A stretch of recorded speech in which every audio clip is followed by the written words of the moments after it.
Good morning, Raptor Freaks. Lexi out here. It's Monday morning. We're doing a Monday memory, and we're doing something that happened 20 years ago in 2004.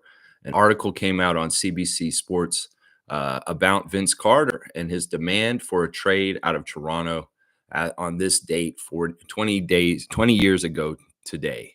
Yeah, September 16th, 2004. This is what was happening in Raptors world.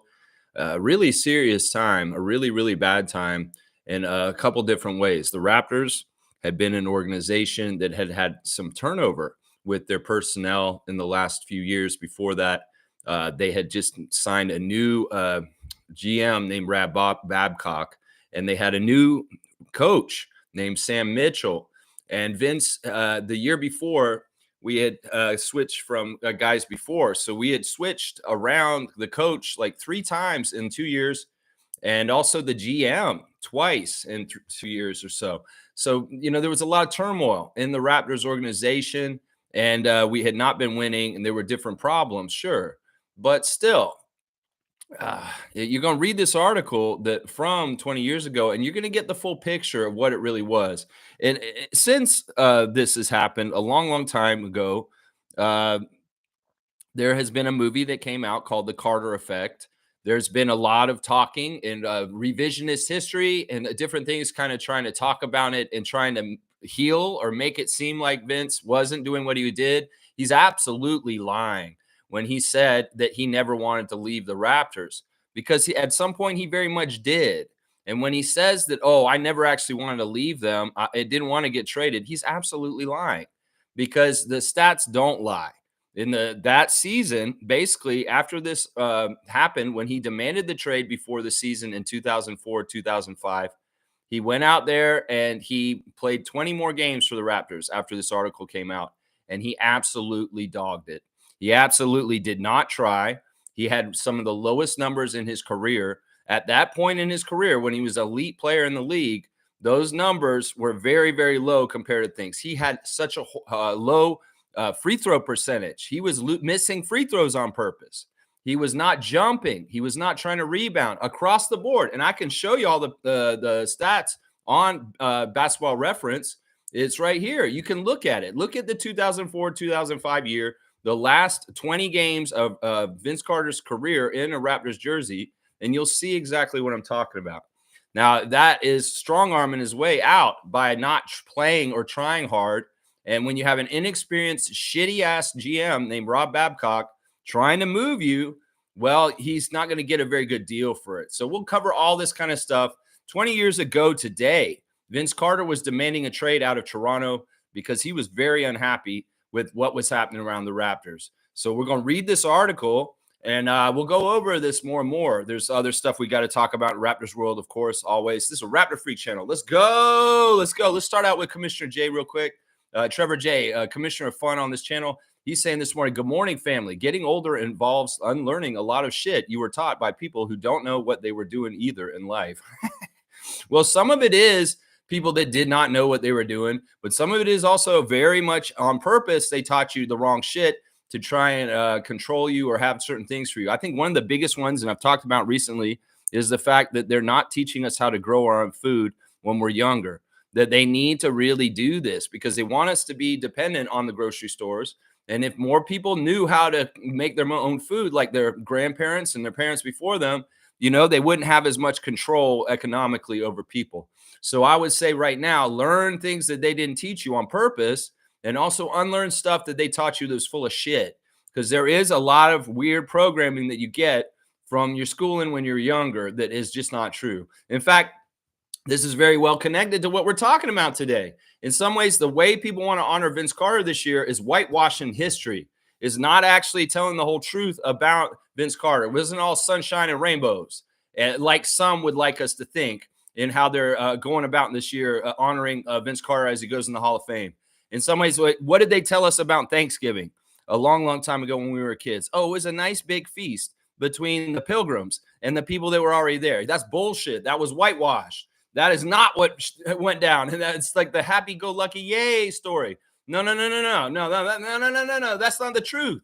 And that's what I'm saying. I don't want people to whitewash the history of Vince Carter and the Toronto Raptors this year, because it's very important that the younger fans and people that were there and remember this are still heard, because this is serious. This is a whole part of it that needs to be put on blast. As far as with the celebrating, there is an ugly side to things. And some people say, oh, we need to just forgive and forget, Lex. Nah. Some of the stuff that Vince did is unforgivable. I'm sorry. And to me, I'm never going to forgive him for it. We can honor him. We can do stuff for him. I'm fine with that. I understand the Eric Carter effect. That is a very real thing. And in some ways, I'm very grateful to him for getting a spotlight on the sport of basketball in Canada and making it grow exponentially ever since. But at the same time, I do not want to celebrate his career as a Raptor.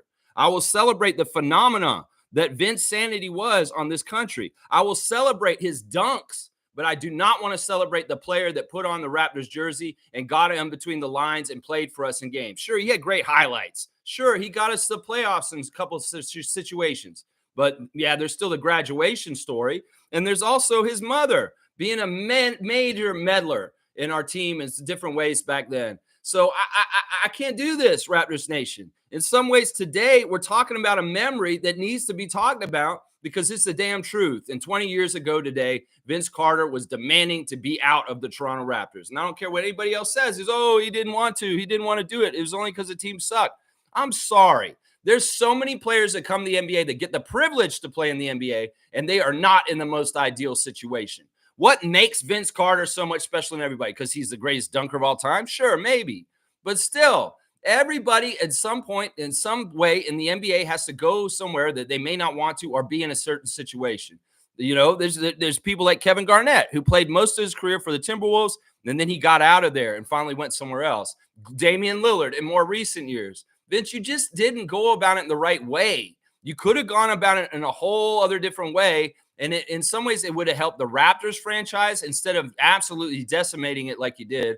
And in some ways, also, it would have helped your reputation in this city going forward if you'd handled your business a little bit more maturely and a little bit more unlike a sulking little child on the bench. That picture of him for the stream is basically how he looked that whole year. He's like, sulking and being a little bitch, to be honest. So that's what I'll say about that real quick. Cowboys here. Good morning, Lex and Raptor Freaks. Dap to you, Bradley. Canadian Cowboys in the house. 20 years ago, man. Does time fly? Hope everyone had a great weekend. There you go, Cowboy. I hope you had a great one too. We're still getting extended summer here. We're going to have summer until October. It's like summer-like weather here in Toronto is amazing. Oh my gosh, it's so great. Trevor's saying, good to see Scotty, Chris, and Jonathan working out together. Yeah, I mean, that's from clips from a couple weeks ago. Those clips have been coming out for a few weeks now, Trevor. That's not new stuff. But yeah, they should be working out together even in secret without those pictures. At the Be Great workouts, they were definitely working out together. But they're down in Miami working out together too recently in the last week or so too. So that's old clips, Trevor. That is old clips. But the whole team's been together in Miami, and we're not seeing the clips from that. Cowboys Sam, what's your thoughts on the last open roster spot, Lex and Raptors Freaks? You think Masai will fill it before the season opener or keep it open until the right player comes along? There's speculation that there isn't actually an open roster spot, that if we had tried to get Koloko back, that we would have had to cut someone. So I don't think there actually is an open roster spot right this second, Cowboy. I think that we are full at this point. It's just we could have made room to make Koloko have a spot, but I don't think there's actually an open spot. And I think we're set with who we've got right now, just so you know. Cowboys saying, just thinking out loud, but I think Jomo is going to be jumping out our TV screens this year. He won't let Scotty down, just like Prince Shamshay won't let Masai. Let's go. I hope so. I hope you're correct about this because, you know, Jomo is a very interesting talent. The fact that he has such a special long bond with Scotty is a very special thing. And what we'll just have to see. In some ways, we can't expect too much from a player coming from a junior college, San Francisco, into the NBA. We just got to let him develop and see how it goes. Now, I will say this about Mobo. He has had some very, very good jumps in his his basketball career in the last few years. He went from being nobody and a complete unknown to being a second-round pick in the NBA draft this year. So in some ways, he's on a real rocket of development and getting better and better faster. But we'll see where that goes. We'll see where the ceiling is. But once again, also, Cowboy, temper your expectations because Jonathan Mobo is a second-round pick, and he is also from San Francisco, which is a junior college, not a Division One. So we have to see where it will translate and just how good an NBA player he can be. So we can't know for sure. Yeah, Shamshay. Now he's something else. I will say that. Now, before I get to David's comment, I want to do a reading of this article real quick about this from CBC Sports 20 years ago, September 16th, 2004. So let's go. Vince Carter has demanded a trade report. After months of biting his lip, Vince Carter says he wants out of Toronto. According to Thursday's Toronto Star, Carter has discussed his feelings with general manager Rob Babcock and first-year coach Sam Mitchell, saying, "It's just time for me to look after me," is what he's saying. He's saying it's time for me to look after me. Carter, rumored to be on the move since the end of last season, added he went public because he's frustrated Babcock hasn't moved quickly enough to send him elsewhere. So he's saying you're not moving quick enough, Rob Babcock. So he's like putting your feet to the fire and going public with his trade demands. See, this is bullshit. When Vince said he said he never wanted to leave. This is bullshit right here. We can see this right now. Bob Babcock on Thursday told the Associated Press that Carter won't be moved. See, was a little bit of strong arming by Vince by not getting on the court. And Rob Babcock's saying, look, you signed a contract with the Toronto Raptors, and we expect you to fulfill all obligations of the contract. That's what Rob Babcock said in that. And numerous reports of this summer claim Carter was unhappy with the direction of the team and not being consulted in major Raptor decisions, such as the hiring of Babcock and the hiring of Mitchell. Babcock acknowledged the trade demand is an issue for the franchise, but he said it's not really an issue because he's under contract. So in some ways, this shows the short-sightedness of Rob Babcock to not understand this is a problem, Rob Babcock. And he may have been a rookie GM or not a very seasoned GM at that time to understand this is a real big problem. But he understood it this way. He's like, look, he's under contract with us. We have his rights. And in some ways, he's just going to stay here because we want him here and he needs to be here. Well, he's not happy, Rob Babcock. And in some ways, you were looking around and shopping, but you weren't finding anything. In some ways, we got to also remember that Vince Carter's contract was huge. And he was like not an easy player to move because of the hugeness of his contract. He's also the franchise player and the face of the league in some ways at that time. And also a very, very popular player, a very good asset for the Raptors to have. So it does make sense that the GM's like, we don't want to trade you. We don't want to trade you. You're under contract with us. You signed a contract with us for this amount of terms. And just like anything in life, you sign a contract with a contractor to redo your kitchen. You sign a contract with your phone company. Those contracts aren't written and they are legally binding. So in some ways, Vince strong arming his way out of Toronto is not really going with the contract that he signed there. In some ways, I get it. You're upset. Maybe you're in your own little emotional head, being a little bitch. Maybe you're listening to your mom whine and cry about things too much.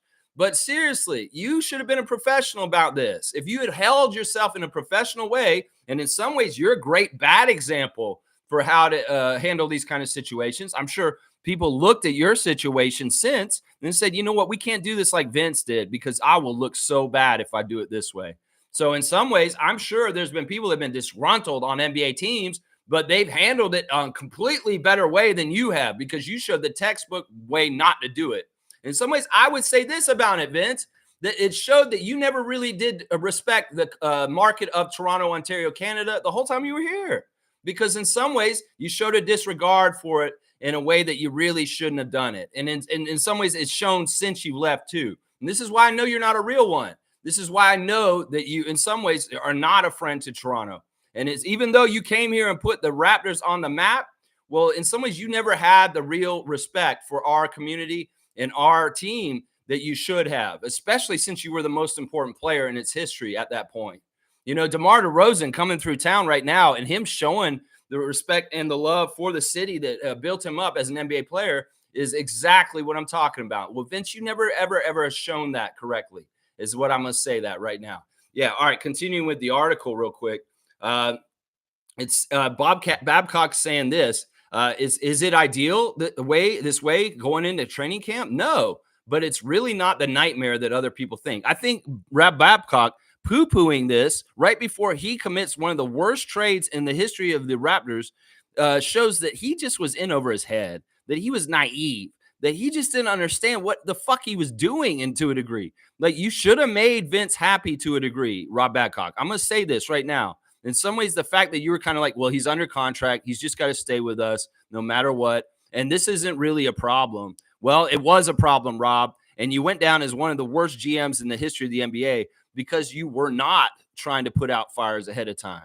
And I'll be critical of Rob Babcock because he's saying it's really not the nightmare that other people think. Really, Rob? You said that at that time on September the 16th, 20 years ago, but within the next 6 months, you found out it was a nightmare, didn't you? You found out real quick when you made a really, really horrible trade. Now, the other thing I will say about this is Vince coming public like this just chopped the nuts off the Raptors management to make the deal. We had no leverage after that. And anybody could come and take the deal, like the Nets, and this really crappy deal that we got for Alonzo Mourning, because we had no leverage at this point. Think about it. We had no leverage once Vince made it very clear he's wanting out, and we just need to facilitate a trade. So in some ways, that was not helpful for our franchise at all because we had no leverage and we were not going to get a fair deal no matter what, because at that point, it just needed to be expedited. So let's keep going with the article real quick. Let's see. Carter reportedly wants to go to an Eastern Conference team, ideally the Knicks, Heat, or Magic. Yeah, see, he was even naming teams he wanted to go to while he was still on the Raptors, guys. That's just such a turncoat. However, dealing Carter won't be easy given the fact that he has 3 years plus a fourth at an option remaining on his 6-year contract. He had 3 more years on contract with the Raptors, a $90 million contract that he had signed in 2001. Carter remains one of the NBA's most popular players because of his highlight reel dunks, but he has lost some of his explosiveness over the last 4 years because of knee injuries.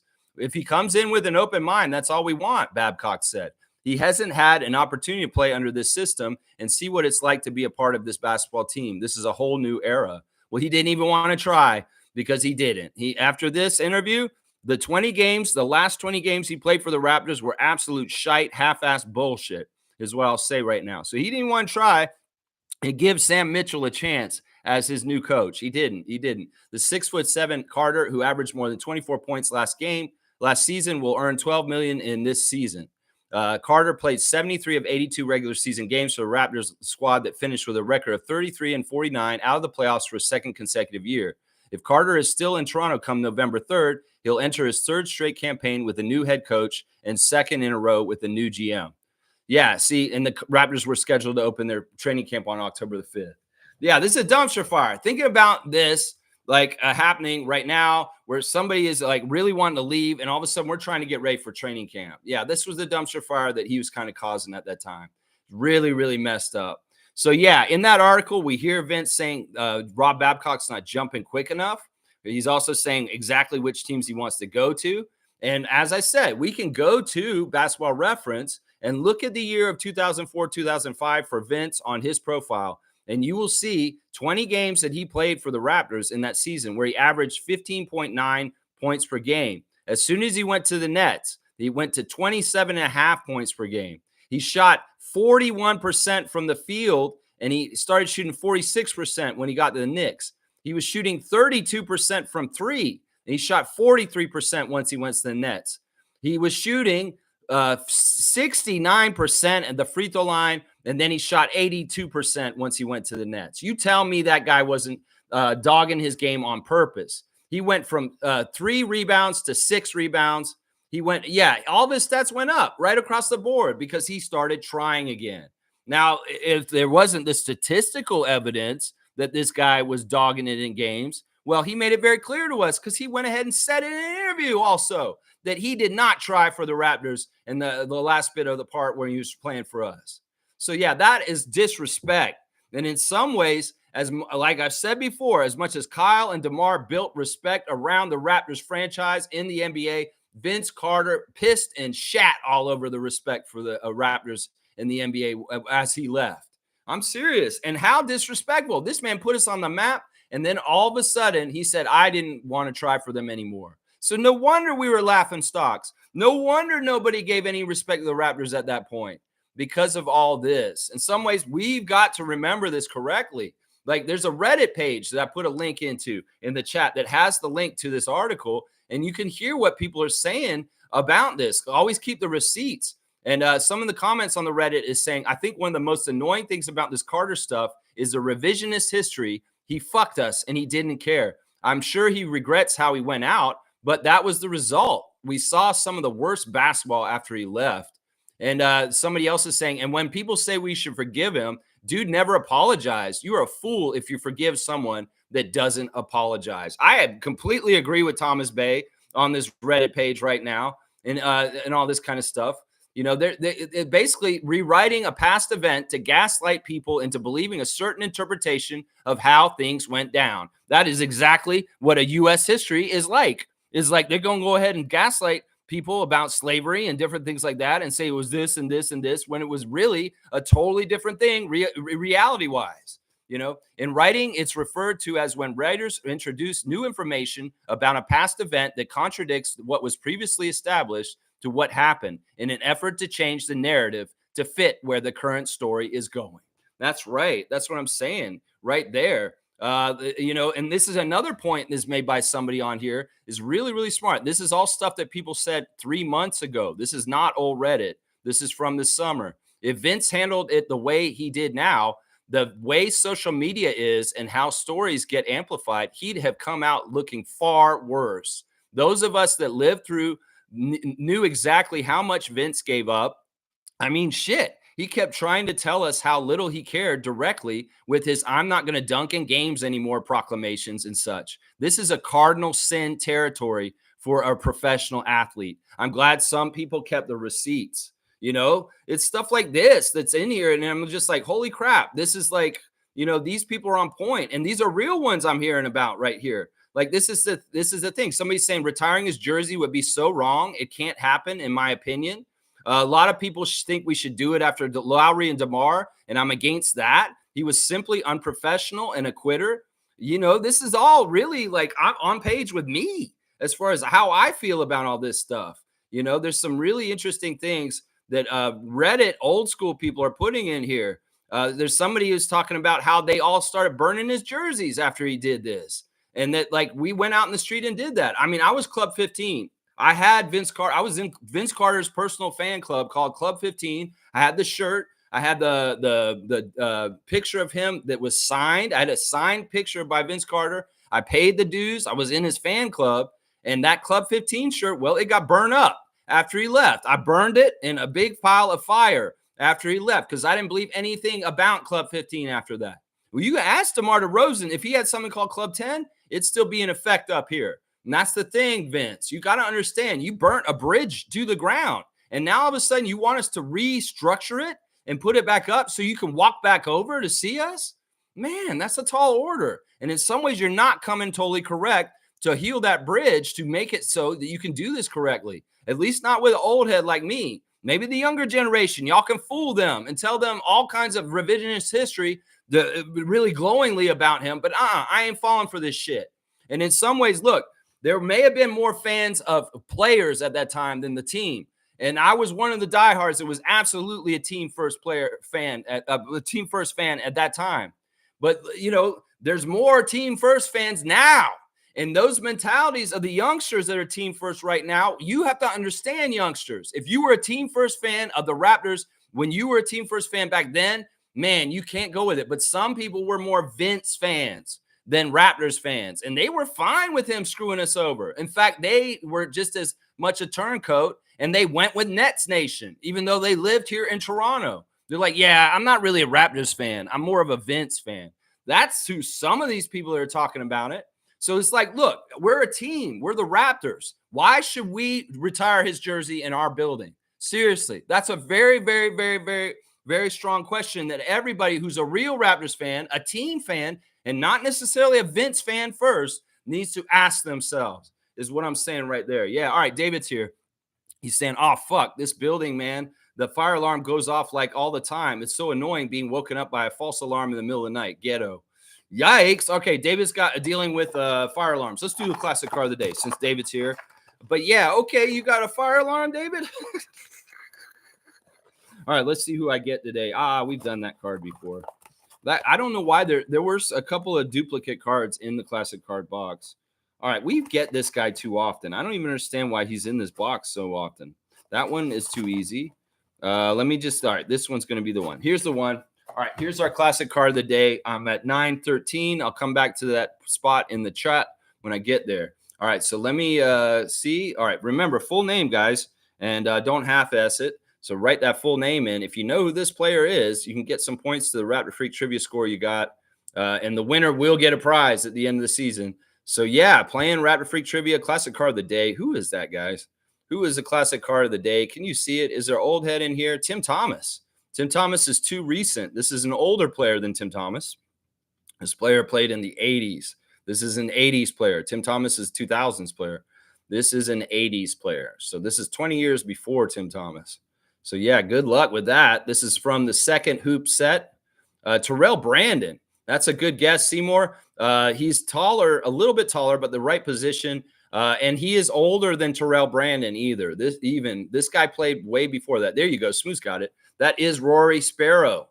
Rory Sparrow, formerly of the Chicago Bulls. Smooth Brown Man's going to get it. Yeah, here's Rory. You can see he started in the league in 81. He played for quite a few teams, and he retired in the early 90s. So, yeah, that is Rory Sparrow, man. Yeah, good stuff. Yeah, he is a known AD's player. An old head like Smooth would know it. But I understand why a lot of people may not know who Rory Sparrow is. Good job. Smooth Brown Man, the best of the classic card. That is his domain right there. Yeah, Rory Sparrow, the classic card of the day. Good stuff. All right, let's see. Monique is here. We get to see the super fan. Monique Lawrence is in the house. Only reason why I continue to hate on Vince this exact day. Shaking my head. Good morning, Raptor Free Crew. Yeah, if he's trying to say he never wanted to leave Toronto, he never asked for a trade, well, this is direct evidence that he did. I don't get this, man. I understand you were disgruntled. I understand all this, but you're still getting paid millions of dollars to play a game. Make the best of it. Stop being so upset, Sunshine.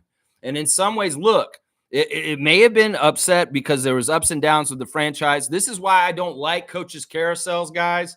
We don't want to keep adding different coaches and different people in our personnel over and over again because you want that continuity. You want that trust with your players. And that's why it's important we hired Darko and made it right and really vetted him because we don't want to have to fire Darko within a couple of years because that's where the Raptors were at this point with Vince Carter.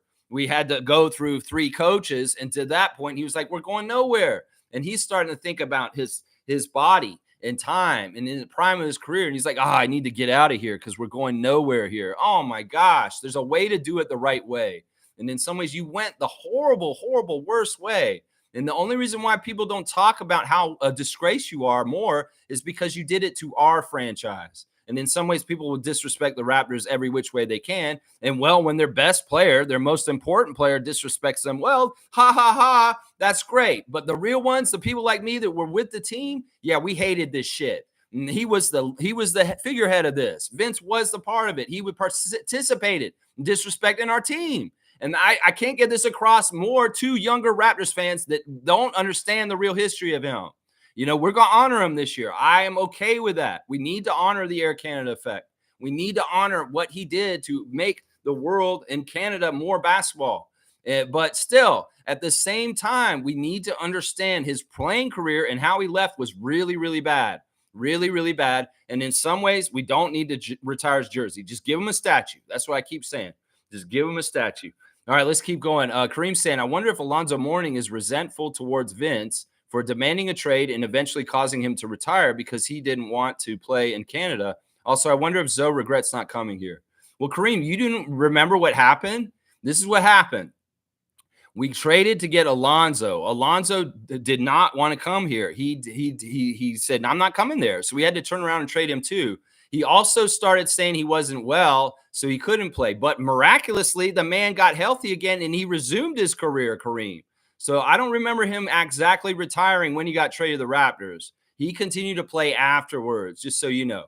He may have acted like he was a little hurt and say, I'm hurt. I can't play anymore. But miraculously, that man's health cleared. He ended up playing again after that, if you remember. That's what happened right there. All right, those are the links to the CBC article and also the Reddit page with all the comments about this. on there. So you guys go ahead and check them out if you want to look at them. Trevor J saying Chicago Sky had the game last night, but lost it in the end. 2 more games left in the regular season, Tuesday and Thursday. Trevor, I have to apologize to you. I know I kept saying on this chat that the WNBA season was going to end yesterday, but I was completely wrong. I thought that because of the way the fantasy season had been, every day of the last day of the season, the week is Sunday. But there's actually a game on Tuesday and Thursday, like Trevor said. So I'm going to do a correction and apologize to Commissioner Fund Trevor J, because he was right this whole time, and I figured it out. Now, this means that I still have a chance to beat Kareem for the 3rd place in the WNBA fantasy, and David still has a chance to beat Meredith for the gold. So there are 2 more days of competition in the WNBA. It's Tuesday and Thursday this week. So there are more games still. So we're not done yet. Kareem, I can still try and catch up to you. So I'm going to try to in the next couple of days. And Trevor, I apologize for not listening to you. I was just dumb, and I was thinking, oh, the season's over on Sunday. Well, it's not, Lex. There's 2 more days still, and Trevor's exactly right. Kareem's saying Dallas once offered Rob Babcock, Nowitzki, and Nash for a disgruntled Carter. We settled for Alonzo, 2 first-round picks and fillers. Shaking my head. Well, you know what? That would have been awesome. That would have been awesome. But Rob Babcock was a very bad GM. And also, he was very much wanting to keep Vince. He really didn't want to move Vince, and because he saw him as this. But in some ways, we obviously can see that Rob Babcock was clueless and a very bad GM. In some ways, that could have been the right out to keep the Raptors going in good shape. And wow, that would have been amazing to have Steve Nash on the Toronto Raptors at that time. But yeah, well, Rob Babcock, the worst GM in Raptors history, sadly. Yeah. Tommy's saying that Vince inspired so many. He's got the Vince dunk thing. See, Tommy's forgiven Vince, but I don't even know if Tommy lived in Toronto at that time. I was working in the arena. I know. I was there firsthand, and I saw it all, and I felt it very, very much. Yeah. He's got Masai there. Morning. Let's go. All right, Tommy, on the West Coast, holding it down for us in Victoria, British Columbia. Tommy, we love you, and I hope you're having a great day, man. Smooth saying, I was thinking about Christian, and the Lakers represent a great opportunity for him. Playing and learning from Anthony Davis is invaluable. As for Toronto, maybe they felt he was too big of a risk. Well, some people are saying right now that the Lakers have signed him to a 2-way, and he's still not actually cleared by the panel to play. That this may be the gamble that they're dealing with, is that they don't actually have him for sure, because the NBA may still turn around and say he can't play because of his blood clots. So I don't know. It's a weird thing. In some ways, we looked at the names of who he's replacing, and they are nobodies. They're jabronis. The 3 2-ways for the Lakers are unknown guys I've never heard of before. So them cutting one of them and throwing Koloko on one of those 2-ways is not a big deal. Now, I listen, Smooth, I know you're trying to say nice things for Christian. I don't care. If he learns from Anthony Davis, so what? But in some ways, I think that this is a very, very poor place for him to be, just by the track record of the Lakers franchise and how they've dealt with young talent and how they've dealt with their team in general. Yeah, this was a horrible mistake for Christian. And it was really made for LeBron and Rich Paul, honestly. So, yeah, I think he would have done better up here, learning from people like Kelly and Yak, and from Darko and people up here. But whatever, go to Lakers, go to the sideshow that's actually a farce of the father and son duo of Bronny and Braun. Yeah, you go ahead, Christian. You go ahead and join the traveling circus. And also, yeah, we'll see where you're at in a year after your contract's up. Will he re-up with the Lakers at that point? I don't know. Maybe he'll see how bad it is there. And after 1 year, he's like, yeah, I can't be here. Rich, I love you guys, but I can't be in LA. This is messed up, and I need to go to a completely different team next summer.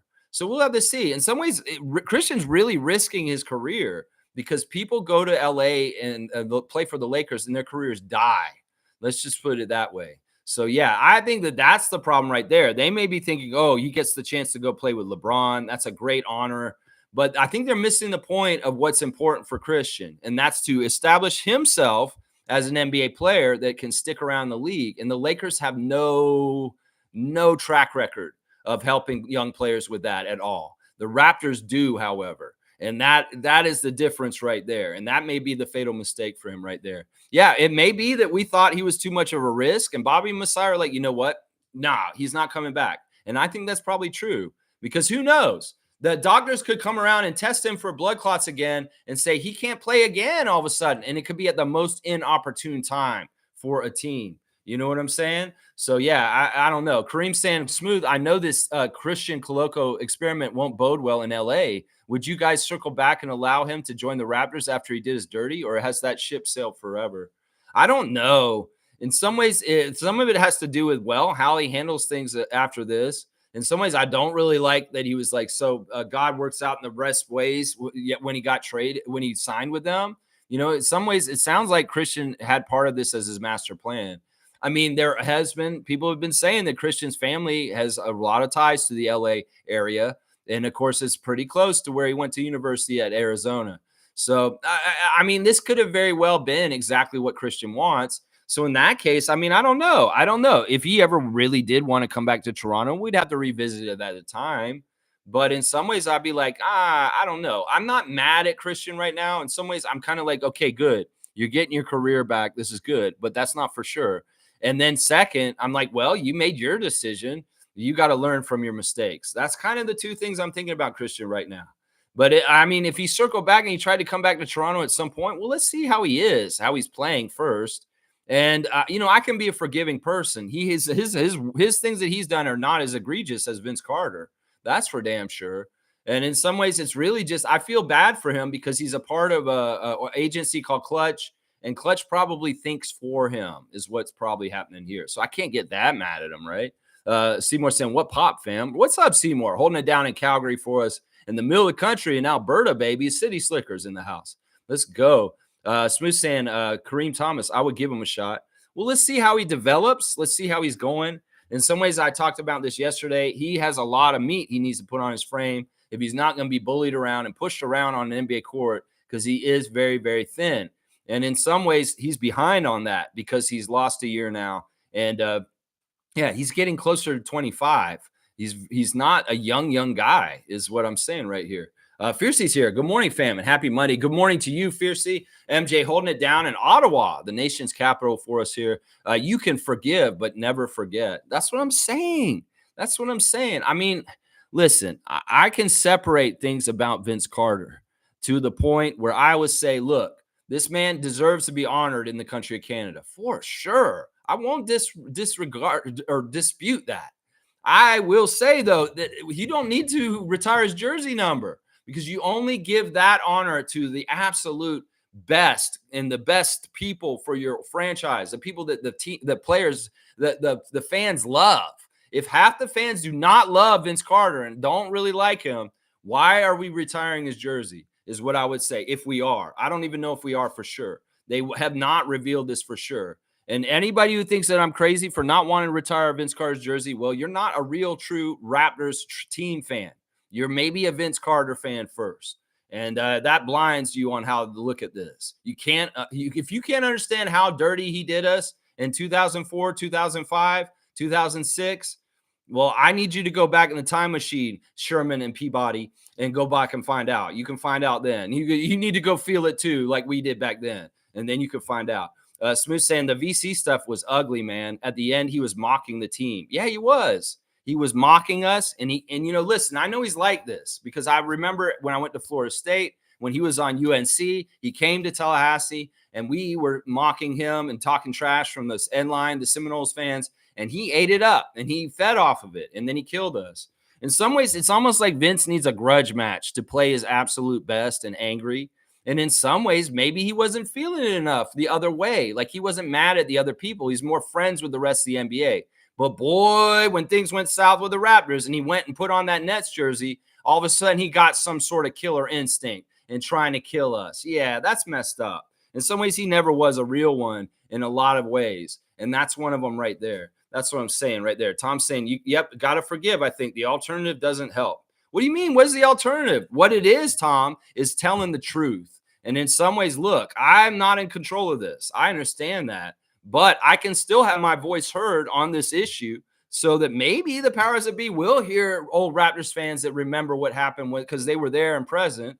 And, we can't once again, just like in the real world, in history, we don't want people to whitewash American and Canadian history and leave all the bad parts out because we need to talk about residential schools. We need to talk about a Tulsa massacre. And people that don't want to look over that or just go past it, Tommy, that's the action in some ways you're talking about. So we cannot deny the reality and the truth of history and have revisionist history and just write about all the sunshine and rainbows is what I'm saying, Tommy. So in some ways, I'm a more proper historian in some ways because I'm not leaving out the ugly parts. So that's what I'll say to that part right there. Yeah. I mean, I'm not going to forget. I may forgive a little bit. I mean, like I said, I was happy that Vince decided he's going to go into the Hall of Fame as a Raptor. That means a lot. That does mean a lot. Tracy did not do that. Tracy went in as a Magic, I'm pretty sure, or a Rocket. I'm not even totally sure. But Vince will go in as a Raptor, and that is a good first step. But still, he said in interviews this past year that he has nothing to apologize for what happened with the Raptors. And that's just arrogance right there. That's the kind of stuff that orange man talks like, oh, I didn't do anything wrong. And I'm not accountable for my own actions. And that's the thing I have a problem with him still, is that he's not owning up to him not trying hard enough, taking those kids' money and coming to the game. And he was out there not trying. And that is a cardinal sin when it comes to things, being a professional and being a player. You should always try your best. And what kind of message is that as a role model for the kids? If you don't like what's going on with you, just sulk and be a little bitch and not try your hardest to force your way out. That's a horrible message for the children. I'm sorry. That's just a horrible message. And that's just the damn truth. Kareem saying, congrats to Meredith for absolutely mopping the floor in the WNBA fantasy this year. Flawless, undefeated victory. What an amazing run. Well, he still has 2 more days, and I was wrong, Kareem. So we're not done. Get your lineup set for Tuesday and Thursday. So we have 2 more days still. Fiercely saying, every situation occurs for a reason. There's a lesson and a blessing for every tough moment. I wish Vince got this. In some ways, I don't think that Vince understands this. Listen, we could compare DeMar DeRozan to Vince Carter all day long. One guy is living unconsciously in his own ego, and the other guy is an introspective, sensitive, intelligent young man who went into the deepest, darkest parts of his personality, and he tried to fix himself as much as possible. And that is DeMar DeRozan. Vince Carter's oblivious to his own ego. He's oblivious to his own fucking waves that he caused and the ripples that he went throughout. And he has no accountability for the things that he did. In some ways, he's like, yeah, I left y'all. I took a big, fat, stinking dump on the Raptors organization, and I came back and laughed at y'all as a net and kicked your ass in the first round after that. So I'm saying, look, he has no accountability for the things he did wrong because he doesn't feel like he has anything to apologize for. Well, you know what, Vince, if you finally get a light bulb all of a sudden, you say, holy shit, there's a whole other level of life that I'm not seeing because my ego's in the way.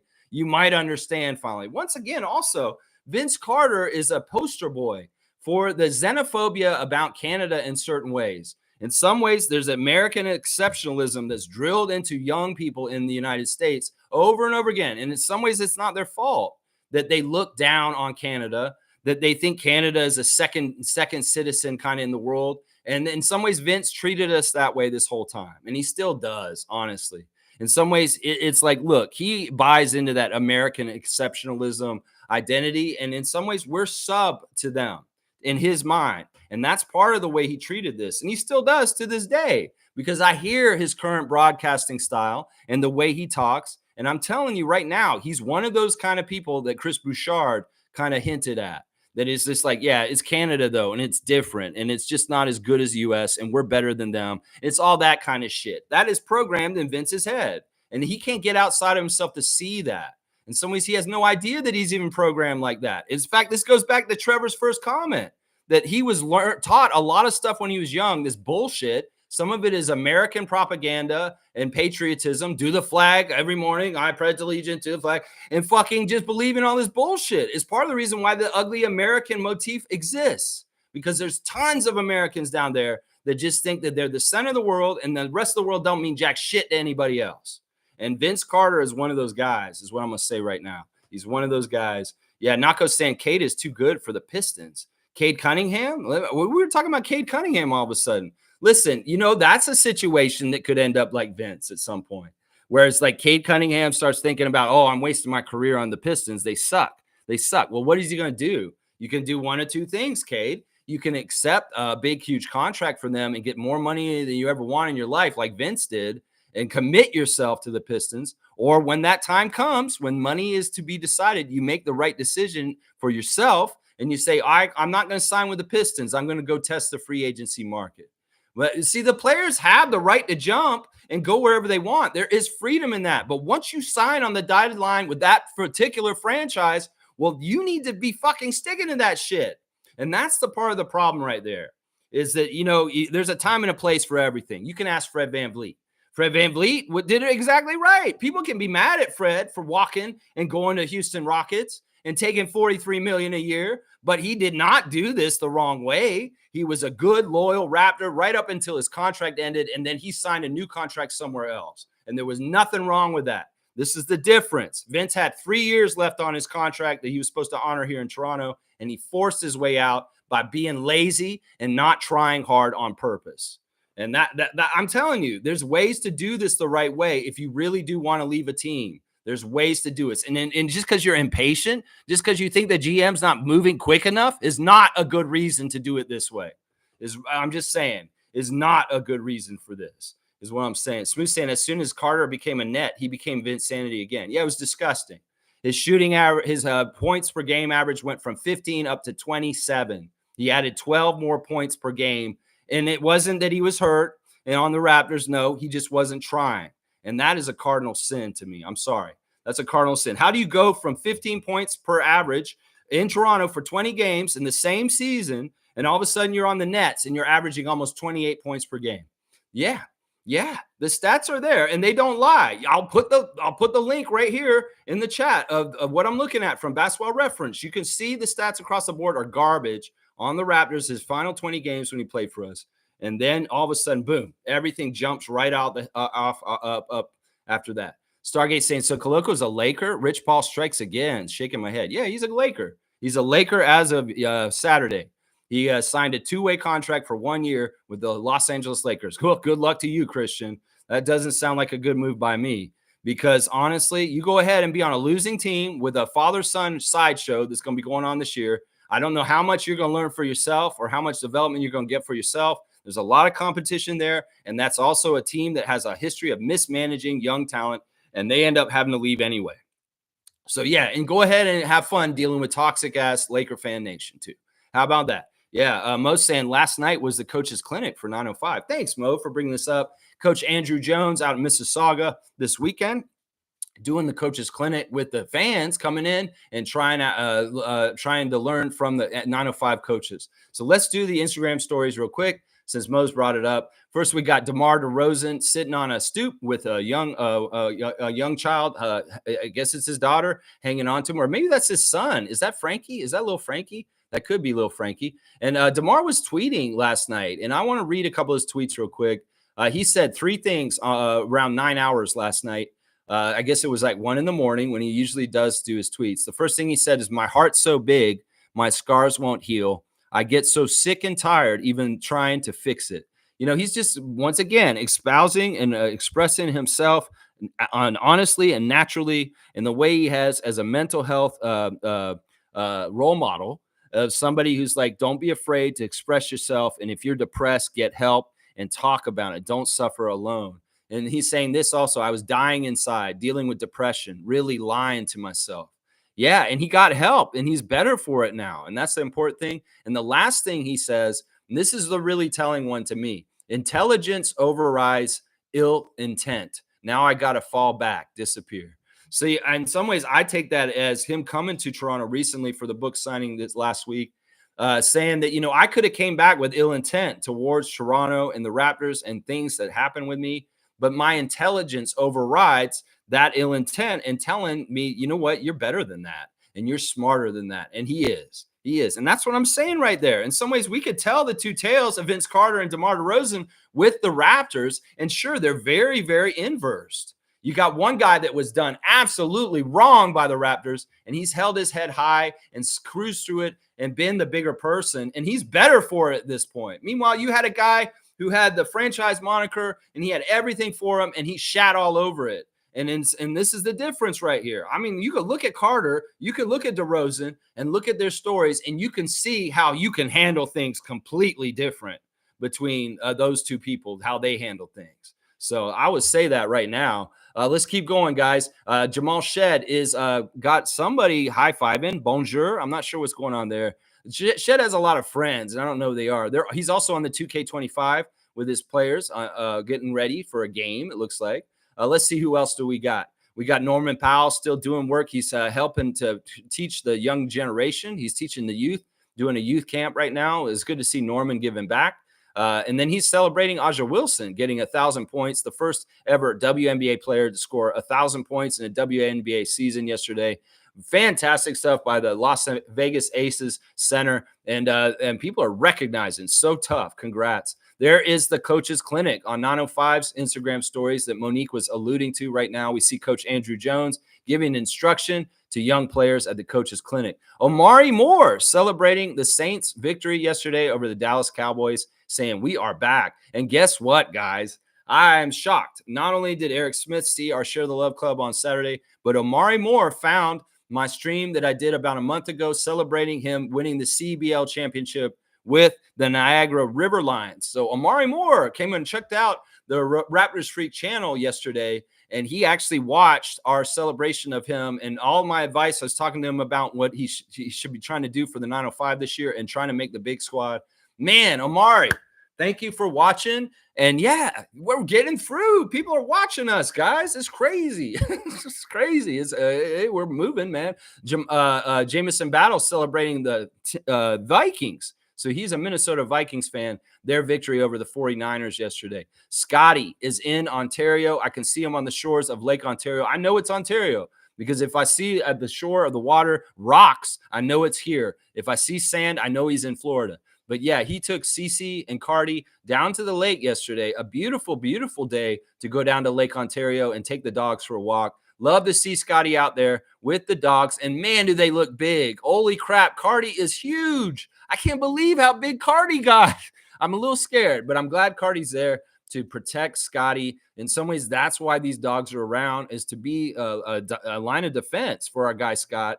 But yeah, I love seeing them down at Lake Ontario, getting the sunshine, getting the views, and getting the fresh air. So awesome to see Scotty out with his dogs yesterday. Jamal McGlure is showing some highlights of him dunking from the All-Star game and talking about his foundation and the scholarships that he's doing, the bursary that he's doing for young people in our community. Jamal McGlure, a great legend, and Raptors, a Scarborough legend, always doing good things for our community. He's got also saying, when you get older, you realize that the biggest flex is a healthy body, a calm mind, and a heart full of love. I love that. I love that so much, Jamal. That's awesome.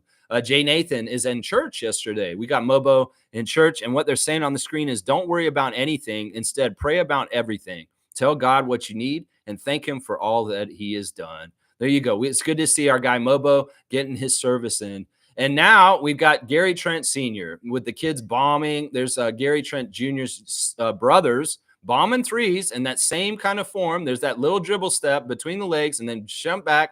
He looks just like his older brother, the way he shoots. It's hilarious. Gary's son and Grayson taking the shots for Gary Trent Sr. in training to be the next Trents in the NBA. They're always working, always working. Those kids are putting up shots. They want to be like their older brother and be on an NBA contract. So, yeah, bank shot. It's all going in.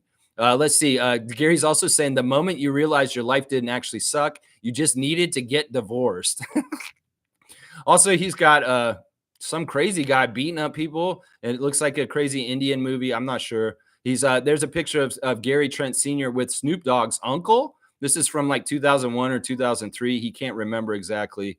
Also, he's at a party with a bunch of white kids, college white kids, and they're singing songs together. And Gary's getting lit with some frat boys, I guess.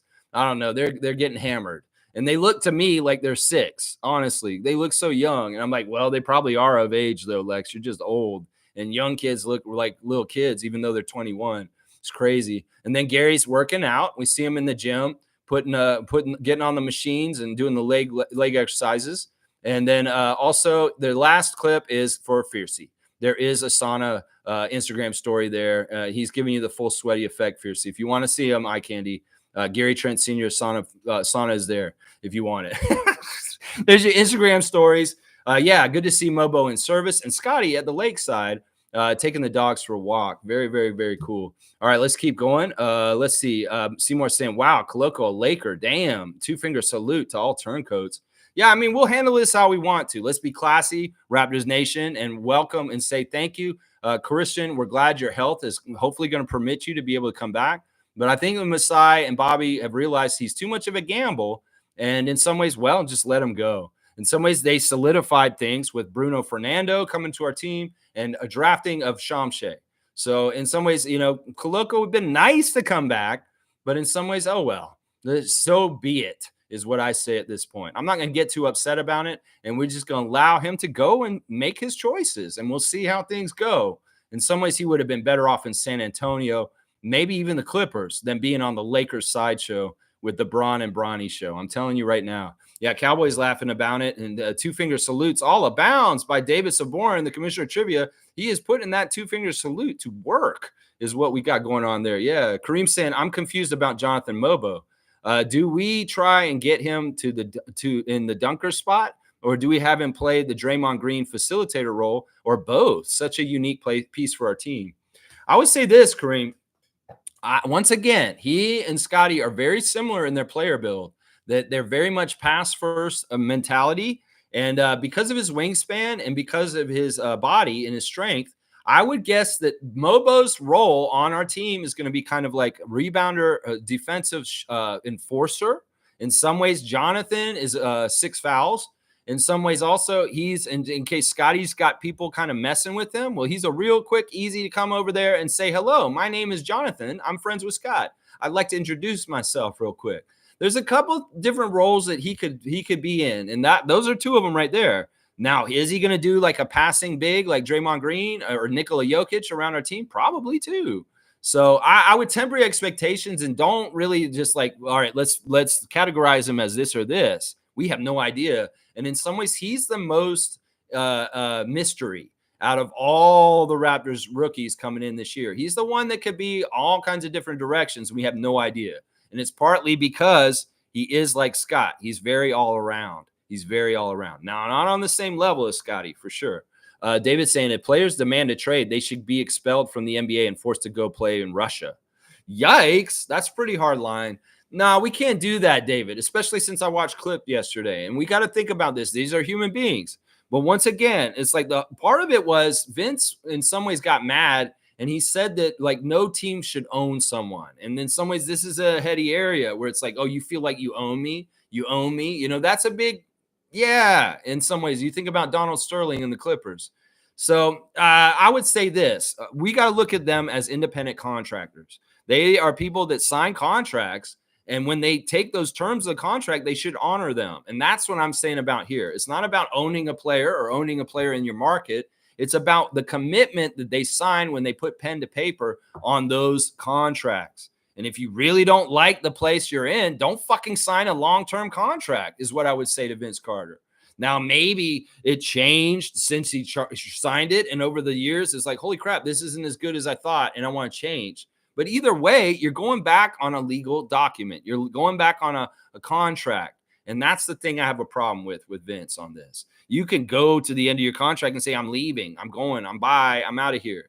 And that sometimes, the way Lillard handled things last summer was not right either, because he was still in a contract with Portland and he strong-armed his way out of there. But I think in some ways, the thing that happened with Carter in Toronto in 2004 is a cautionary tale for GMs also. That if you ignore a player that's disgruntled, that's high level, and you have to trade them all of a sudden, you're going to get a really bad return on them at that point. So maybe it's better to get out ahead of it and do better. I don't think that Portland did very well in the trade for Dame Lillard to the Milwaukee Bucks, because they traded Drew Holiday and turned around and traded him to the Celtics. And they don't really have anything in the place of Lillard that's substantial right now. Maybe prospects and draft picks. But, yeah, they don't have that player that replaced Lillard at this point. And that's what I'm saying. Some ways the GM has to be on top of things and say, well, this guy's not really that happy. Well, maybe we should ship him before things get even worse. So it's complicated. And in some ways, David, that's a very hardline stance right there. Yeah, player empowerment has gone too far. I don't know if that's true. I don't think that's true. I think that, listen, if we're going to get down to it still, I'm on the players' side if it's players versus owners. But in some ways, if people sign contracts, they should own up to them. That's what I'll say also. Seymour's saying 100%. Yep. And Seymour saying Vince's mom was the real problem. I went into research about this a little bit more. You know, she was very busybody. In some ways, Vince allowed her to be like that because he loves his mom. He's a real mama's boy for sure. And well, she wanted to have a lot of control in her franchise. She came in and she wanted to help the front office make moves. She wanted to be in on executive meetings.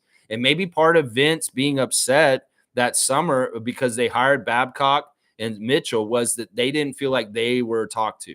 In fact, he says that. Maybe they were like, you didn't talk to my mom about which coach you hired and stuff like that. Come on, man. Don't be coming at this like a LeBron.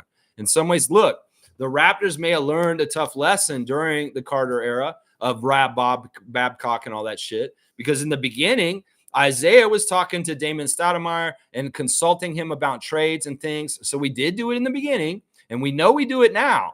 We know that Scotty's very much involved with Masai and Bobby and what they're doing. He keeps them included. But at that point in the Raptors history, the front office and the personnel moves were more made by MLSE. We got to remember this. There were more made by Richard Petty and different people around MLSE than actually like somebody like Masai, who's in charge of the Raptors. So in some ways, we could actually say this and Windhurst this, that MLSE was a big part of the problem with this because they were not giving us good people, first of all, with coaches and GMs.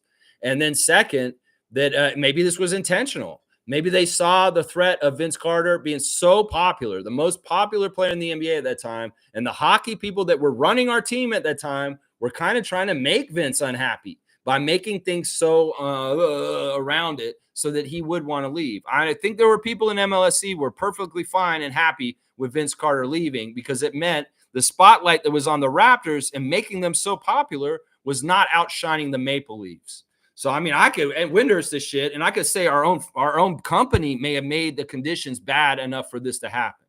And in some ways, once again, the fans are in the middle of this, and it's unfair because the fucking management is full of shit.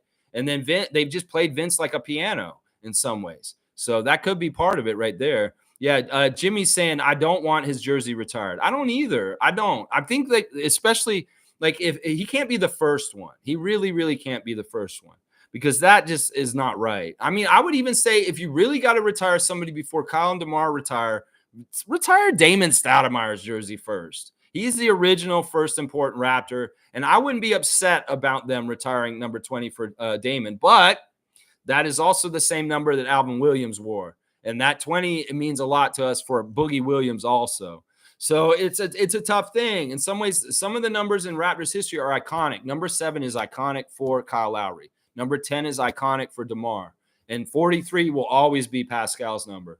But 15's been shared by different people. It's not just Vince's number. Sure, he's the most famous 15 for the Toronto Raptors, but Amir Johnson also wore 15. And in some ways, he's a much better citizen in history with the Raptors and his time here and the things he's underrated. We don't talk about him enough. In some ways, I'd rather retire 15 for Amir Johnson than Vince Carter. Is what I'm saying right now. Yeah. Kareem saying, David, agreed. You signed a contract. At what fucking point you think you can demand a trade? Bitch, either play or sit your ass down for the remainder of your contract. Yeah, if you really want to strong arm it, don't play these charade with us. Seriously, if you really don't want to play, Vince, don't even fucking come to games. Just sit out. Sit out and hold out. I had more respect for Kawhi doing it that way than coming to the game and half-assing and acting like that. Because in some ways, when you're giving the plays to the other team, when you're not trying, you're setting a precedent and you're a really bad energy to be around the team. In some ways, your teammates are seeing that. You're rubbing off on it, and it's not helping anything. So if you're going to come half-assed, don't even fucking come at all, is what I would say to Vince Carter in 2004, 2005. That's right. David's saying, thank you. Give this man a dunk. All right, I'll give Kareem a dunk. Of course, we're going to give Butt Dial a dunk because this man's always on point with a lot of things he's saying. We're going to go 285 for you, Kareem, on the dunk charts now. Let's see. Cowboys saying, imagine Scotty did this. It will never happen because we have Masai and he builds culture and family. Let's go. New era Raptors. You know, listen, God forbid this happens with Scott. But, you know, I've thought about the possibility of this in different ways in nightmare situations. But we have to understand this is true. Masai is the safeguard on this. And this is part of the reason why we need to protect our front office no matter what. because they are bona fide. They're winners. They know what they're doing. And then when we have people that don't know what they're doing, things like what Vince Carter happens. Now, I will say this. I'm mad at Legacy Scotty today. I've unfollowed Legacy Scotty because they're promoting a story on their site right now of how much Scotty loves Kobe. And all the Lakers fans are all hungry for our guys because they just got Coloco. So now all these Lakers fans are coming on Legacy Scotty's Instagram page and saying Scotty's next. Scotty's next. He loves Kobe, so he's going to be a Laker at some point. So fuck that shit. Scotty's loyal. Scotty can love Kobe, but it doesn't mean he's going to come and play for the Lakers, Laker Nation. And y'all are crazy in some ways. A lot of players love Kobe Bryant around the league, but that doesn't mean they all want to come play for the Lakers, just so you know. Now, I know Scotty's a real one. He's a very, very loyal person. And part of it is that we can see it through his friendships. He has very, very close friends he's had for a very long time that he feels extreme loyalty to. And we can see the loyalty he has to his past Raptor teammates that have moved on to other teams. That's shown in that also. So, you know what? Listen, God forbid a nightmare situation happens with Scotty Barnes that's anything similar to what happened with Vince Carter. God forbid it. But Scotty is smarter. Scotty is wiser. Scotty can see the messed up way that happened, and he doesn't probably want to do that because in some ways, as Legacy Scotty's name is Legacy Scotty, he has a legacy here in Toronto. And in some ways, you don't want to burn that down and destroy it. You can ask Chris Bosh and Vince Carter about that, Scotty. You don't want to do that. Do it the right way. You can keep it intact. If you really did want to leave Toronto at some point, do it the right way at least, and we'll still show love for you afterwards. It's just if you fucking shit all over us on your way out, yeah, you're going to be in that category with those other guys. And you don't want to be that, Scotty, is what I would say. You want to be a Raptor for the rest of your career and get Larry O'Brien's here with your brother, Jonathan Mobo, and Ulrich Shamshay and the rest of the crew. That's right. You want to work with Masai for the rest of your career because you know you can trust him and you love him. And that's part of it right there. Yeah, most saying DeMar DeRozan going through it last night. Mental health is no joke. Yeah, he's fine. In some ways, when he's writing that stuff last night, he's showing what he did before to start this whole thing with his book and everything that's happened recently with him in the last few years. So in some ways, those tweets from last night are not tweets crying out for help. Those are tweets showing a journey and him getting somewhere and feeling better about himself at this point. Yeah, Smooth saying jersey burning. I don't agree with it, though. Well, at that time, we were that mad, and they were doing that. The university students took a bunch of 15 Vince Carter jerseys and burned them out in front. And in some ways, that's sometimes the way a fan nation or people will express their upsetness with a player. And I mean, I did it too. I burned a shirt. I burned a Vince Carter shirt at that same time, just like them down in Florida. I didn't even live up here at that time. I burned a Vince Carter shirt in Tallahassee at that time when it happened like that. Yeah. David saying owning a Carter jersey at this point is like being in possession of the proceeds of a crime. I don't know if you're being very overly dramatic in some ways on this. I don't mind people that wear Carter jerseys. I think that in some ways it shows a part of our history. And that everybody should be able to do what they want, David. I'm not going to look at a fan and say you're a turncoat if you wear a Vince Carter jersey. They're not the ones who did what Vince did. And in some ways, sometimes they could just be fans of dunks. In some ways, they may just like his highlights. I mean, there's a lot of fans that just like highlights now, and they like the sizzle more than the steak. And in some ways, those are the fans that I look at that way. Yeah, I have no problem with Vince Carter jerseys. Honestly, wasn't somebody just got one downtown like for cheap? Wasn't that Cowboy? Somebody got a really cheap Vince Carter jersey on the street. Listen, wear your Vince Carter jerseys. I'm not going to judge you. I think that in some ways he does need to be celebrated, and that's a perfectly fine way to celebrate him. I just don't think we should retire his jersey. That's what I say on that. Yeah. Let's see. Smooth. Why burn it when you can sell it to Cowboy for $15? And Smooth's laughing. You guys are hilarious. All right, Cowboy's saying that's why you can get his jersey for $20 on the street. Damn, Cowboy. All right, you did the burn. All right, Cowboy, you're going to get a dunk on that. All right, we're going to put Cowboy at 115 dunks for Canadian Cowboy. That's hilarious, guys. All right, let's see. Kareem saying Vince Carter signed my jersey at Square One Mall, and they said don't skip school. That's a little bit of ironic there. He told you to not skip school. Man, maybe he was like, yeah, go to school and half-ass it if you have to, Kareem. Just go in there and, like, if they ask you to write in cursive, print, and, like, only write half every other letter or something like that, do that. Maybe if they tell you to do mathematics, like, just do half-ass it. I don't know how you half-ass mathematics or science or maybe listening. And the teacher's like, Kareem, are you listening? I'm like, I'm listening through one ear, teacher, just one ear. Just half-assed. That's what it's saying. That's what he meant when he said that.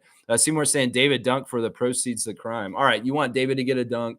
We can give David a dunk because he's always feisty, and in some ways he's a hardliner. He really is. 221, a three-pointer for David. He's at 221. All right, let's see. And Cowboy wants an alley-oop for David. I got him just now. All right, there's the classic card. Rory Sparrow was right. 150 points for Smooth for knowing the classic card of the day. Rory Sparrow, a bird that it flew away a long, long time ago from the NBA, former Chicago Bull. Rory Sparrow. Rory Sparrow. All right, let's see. Where are we at? Man, you guys fill it up today. Don't worry. I'll get to every single comment today. Let's see. Yeah, Smooth. Really, really impressed with the classic card as usual. Smooth even knows the garbage ones. Now, that's not fair because, like, he's not really a garbage player. We can look at his totals and look, he was averaging double digits a lot of the time in there. He was a starting point guard in the league, and he actually did like put up pretty decent numbers. So he's not really a garbage player. And the other thing is that Rory Sparrow had a long career. He played in the league over 10 years. So you can't call him a scrub. You can't say he's a garbage one because he was a legit NBA player in the 80s, and he stuck around. And Kareem's saying Ahmad Rashad is fucking unreal.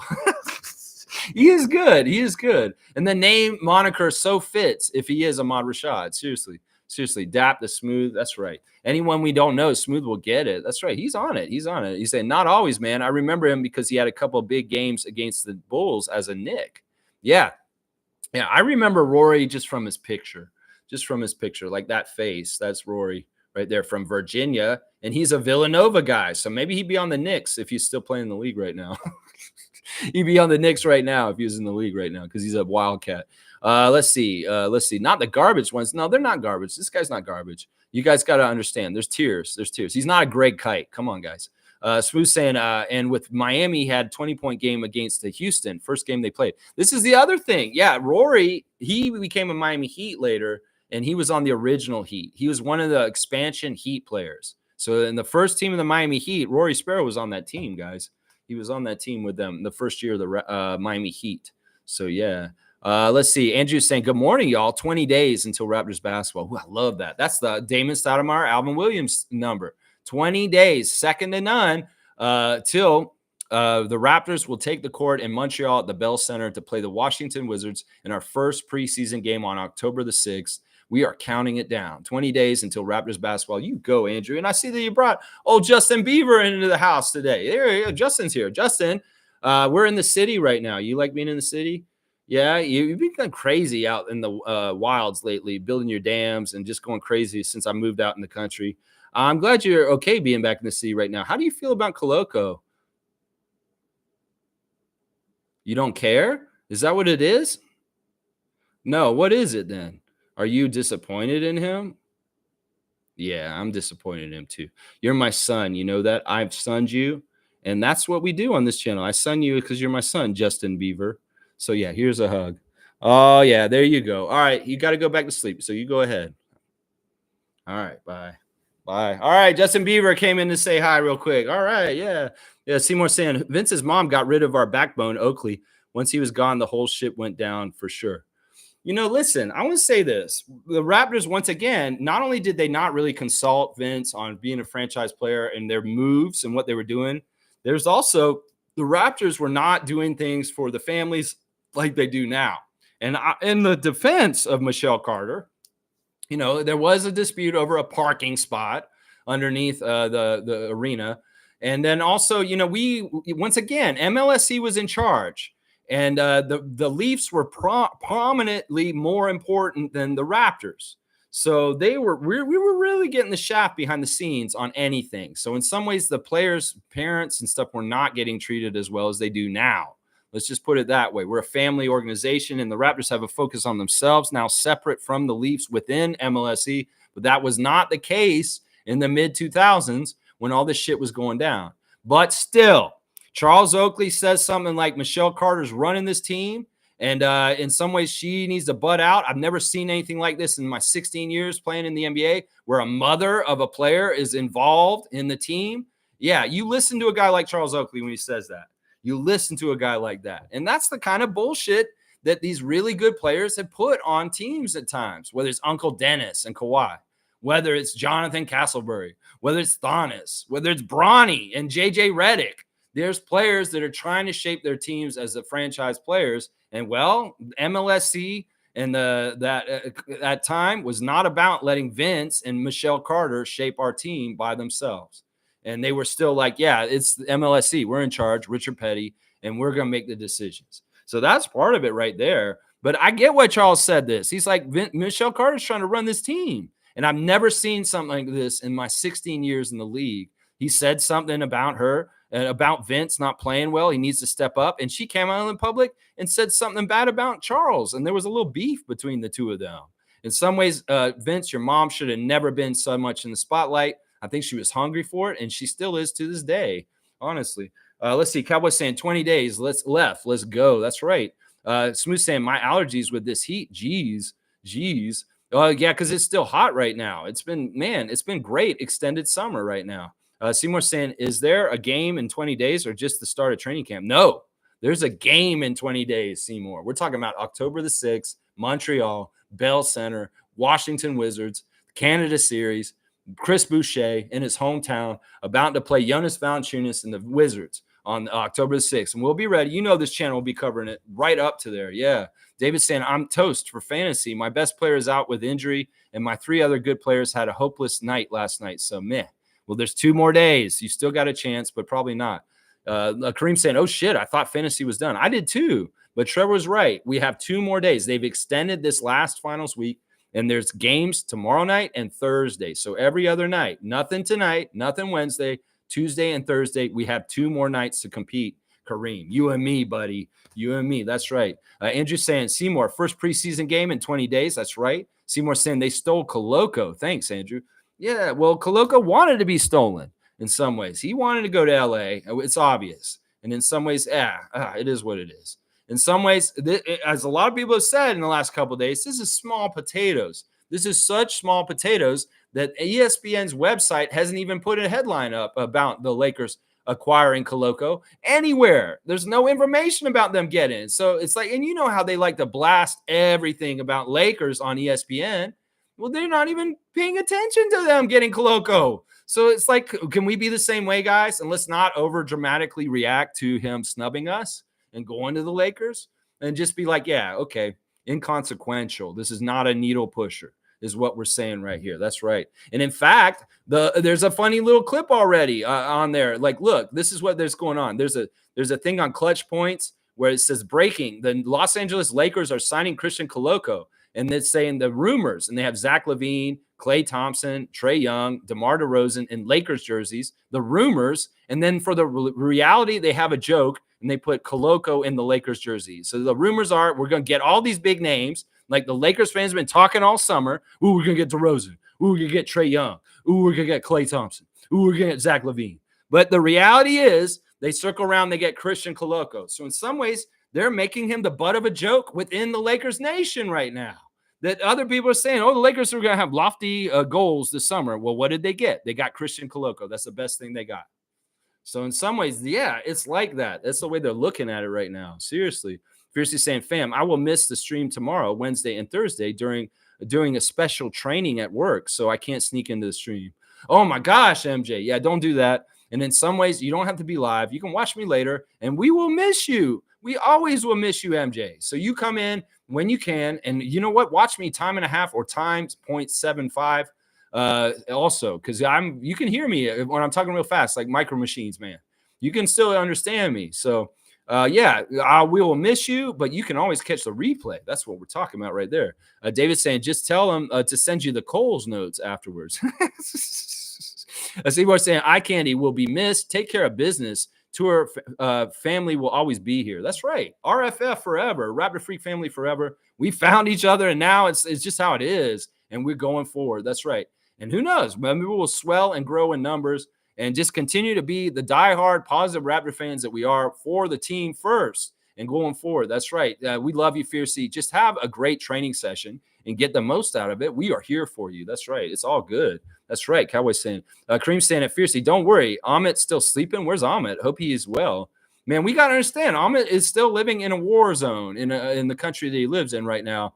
And we wish Ahmed well. We wish for peace in his region. Genocide is never good.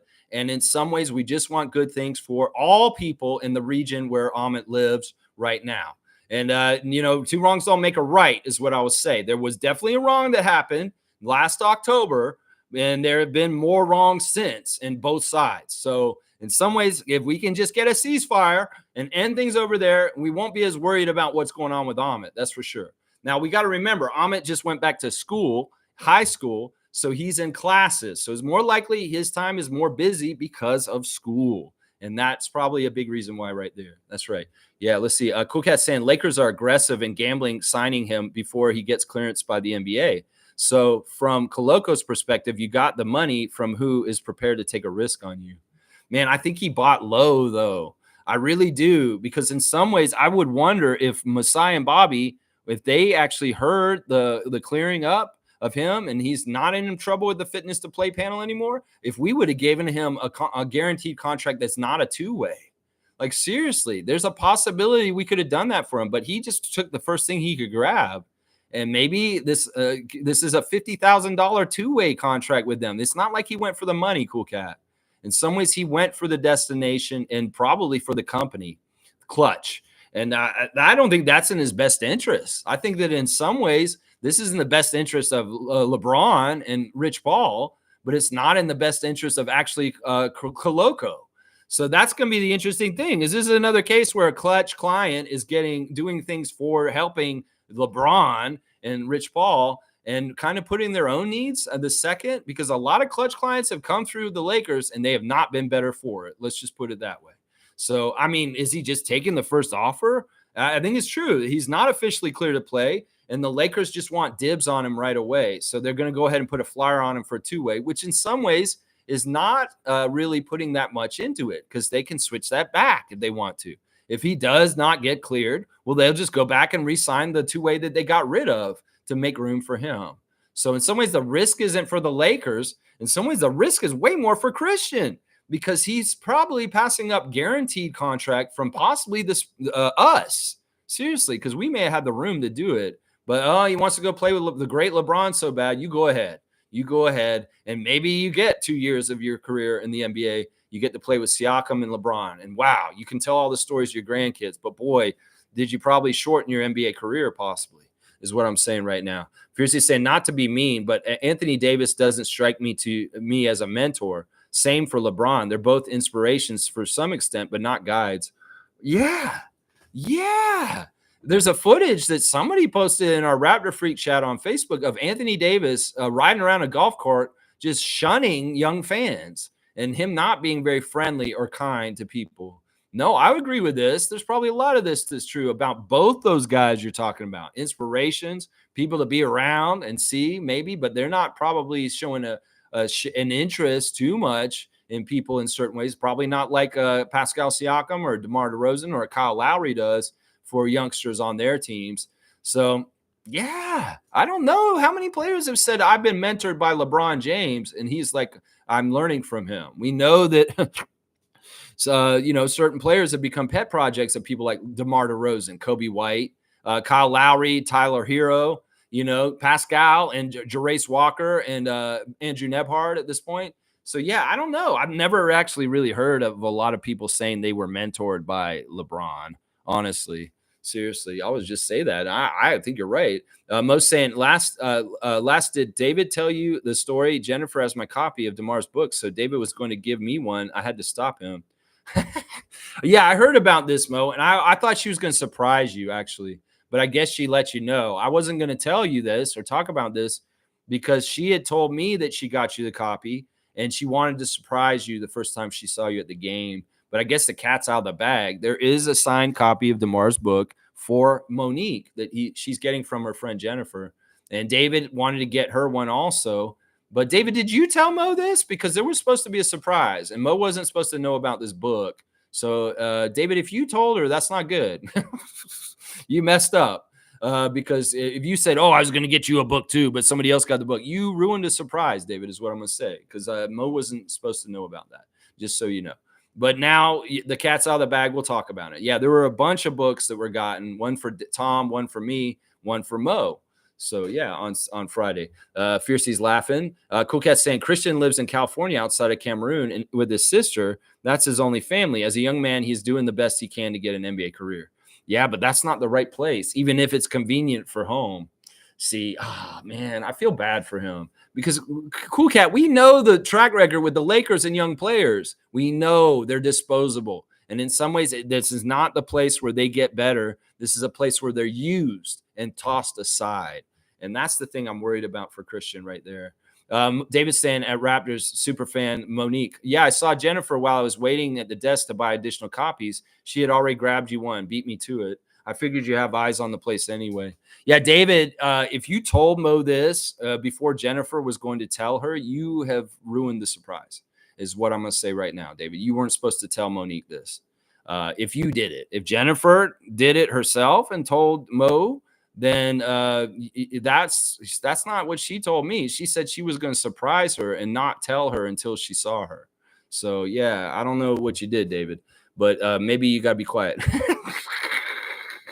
Cowboy saying alley-oop for trying, David. No, we'll give an alley-oop. He didn't try. He did it. He did it. And he got a couple of bucks, and he got one for me, and he got one for Tommy.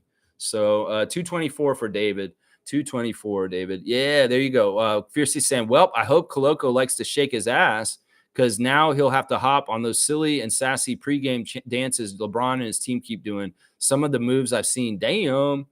Well, whatever. I'm sure he's more than happy to do whatever the great King James tells him to do. I'm sure that's part of the reason why LeBron's probably like, you know what? Koloko's nice, Rich. Can we figure out how to get him in a Lakers uniform? Hey, let me see what we can do, LeBron.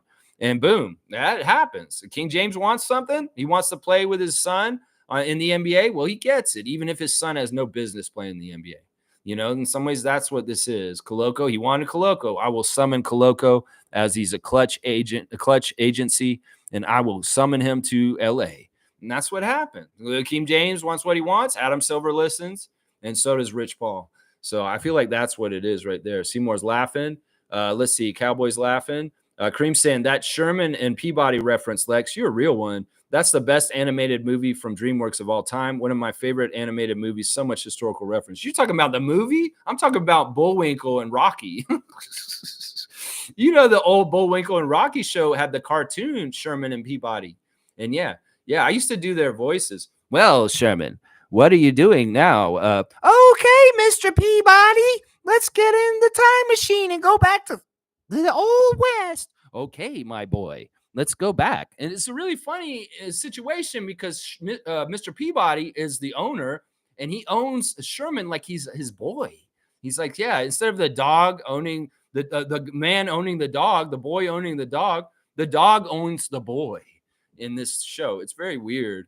Yeah, the time traveling Mr. Peabody and Sherman. Yeah, you know, you're going to get the old school reference, old heads here. The pop culture references from old Lex, you know, that's just an added ingredient here. All right, let's see. Monique saying, congratulations on 3 years of live streams. I know it's coming up. You are exactly right, Monique. I was just talking about this with one of my best friends this morning, that I've been doing this for 3 years straight now. This really is the 3-year anniversary is right around now. I started in September 3 years ago. So, yeah, we're on that 3-year tip now, 3-year anniversary. Mo, thank you so much for bringing that up. And yeah, it's 3 years now. I've done a stream every single morning for 3 years straight. And oh my gosh, I'm crazy. I'm better for it. And I love it. And in some ways, this has become bigger than me. This is a community. And all y'all are a huge, huge part of it just as much as I am.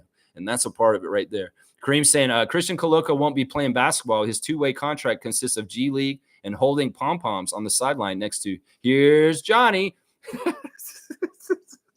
Kareem, you are funny, man. I can't stop like giving you dunks, man. It's just an inevitable thing on this channel. Kareem's gonna say something funny as shit, and I'm gonna have to give him a dunk. 288. Seriously, that's funny. He's gonna be playing in the G League for the South Bay Lakers, and he's gonna be being a cheerleader on the sidelines. At the beginning of the year, while Christian Wood's out, he will be playing. Watch. He'll be playing in the beginning. He may get a tryout. He may fail and foul out way too much. He may have too many issues and be a defensive liability in some ways, other than being a defensive addition. He can also be a defensive liability. So we'll have to see. We'll have to see what happens here. But yeah, that's funny. You say he's just going to play in the G League and he's going to be a cheerleader. It's probably not far off. Cowboys laughing about it. Now let's see. Andrew's saying, do you think if Vince and T Mac stayed together in Toronto, they could have contended? Oh yeah, and they know it themselves. I mean, that's one of the biggest regrets Tracy McGrady has in his entire life, that he left Toronto too soon, that he heard the noise around it, him and Vince, and said, well, Vince is too much of a huge superstar. I'll never be able to blossom and be myself. Of course, we got to remember at that time in the NBA, there wasn't super teams. It wasn't until the Celtics and the Heat built their super teams of big threes. It wasn't that kind of way. It was really the franchise player model, where there's one guy that's on top and he's just the top guy. And that was the way with all the NBA teams at the time. But Tracy, in some ways, sharing the spotlight as cousins with Vince, it may not have worked in the old model, but the new model was coming. And if Tracy and Vince had known that the new model was coming, this could have changed everything. I mean, there's a couple of moments in Raptors history that could have changed what happened with Vince Carter, whether it's his cousin not leaving and them continuing to grow together and expanding and maybe getting championships for Toronto at that time, whether it was Vince making the shot the day he went to his graduation. This is another thing that sticks with a lot of Raptors fans, that he went and jet set it around and was exhausted for the game against the Sixers and Iverson, game 7 of the Eastern Conference semifinals. And he missed a shot just to the side of the hoop.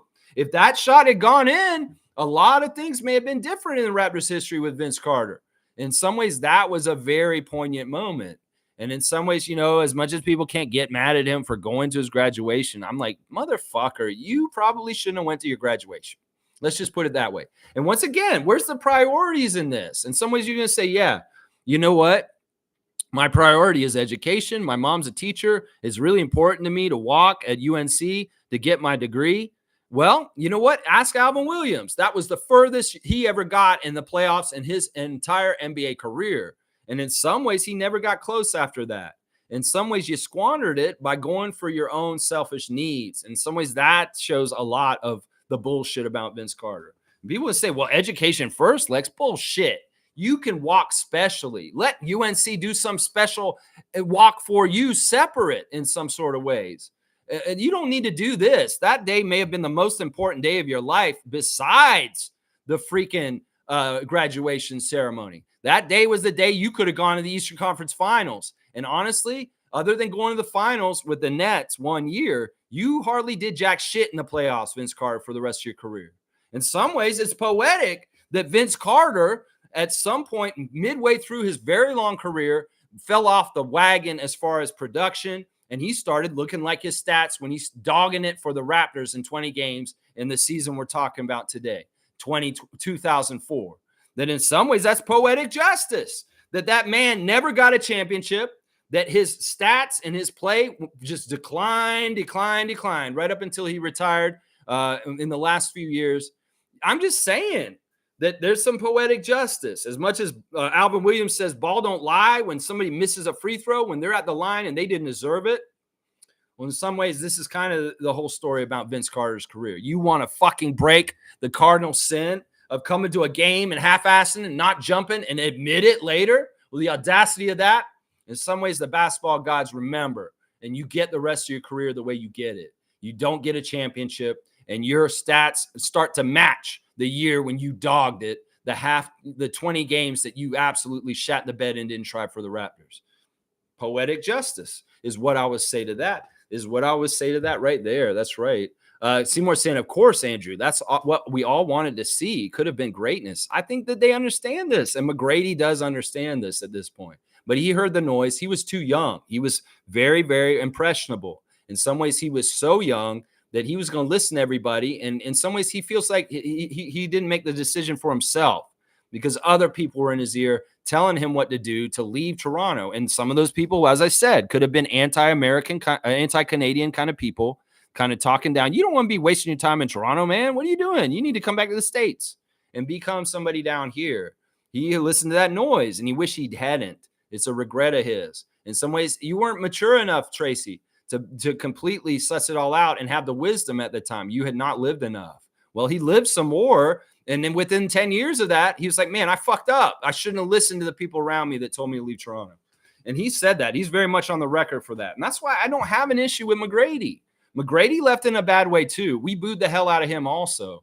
But McGrady has circled back and said the right things since. And that's the difference between him and Carter, is what I'm saying right now. That's the difference. He regrets leaving Toronto. And I'll give him a pass after that for saying it, putting it in a book, and being very, very explicit about it. That's right. Andrew's saying Lakers have terrible player development. Hopefully Koloko doesn't struggle. He may have left us, but I'm still wishing him a long, healthy career. See, that's the bigger person. Andrew's being the right way. In some ways, this is a young man's health. He's had a huge health scare in the last year or so, and we want him to be able to come back.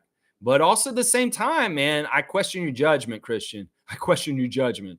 Seymour saying, I see T-Mac and Vince as a better duo than Jaylen Brown and Jason Tatum. Oh, yeah, for sure. Oh, my gosh. We had gotten Tracy McGrady at his height, stuff that he was doing in Houston and Orlando here, because we never got the full McGrady here. He was so young and so inexperienced and just starting to get ready to be better and better. If we had gotten that, oh, my gosh. Yep, better than those two guys, the two guys that have the Larry O'Brien right now. That's right. Seymour saying Koloko on the Lakers is scary to me. He can develop into a prime five, give it some time. Oh, yeah, if F the Lakers. I mean, I want him to be good, but in some ways he's not in the right environment for it. And it is going to be what it is. Now, if he becomes like a really excellent, crazy good player over the years and stuff like that, we can say two things as Raptors Nation. We can say, yeah, we saw it. Masai saw it. And we knew he was going to be this good because a lot of us have said this and thought this, Cowboy especially. And also we'll say, yeah, we got screwed out of him also because of some crazy, weird-ass health problem. So in some ways, that's where we stand with this. If Koloko goes on and he becomes very successful with the Lakers and is amazing, we'll say, yeah, Masai was right.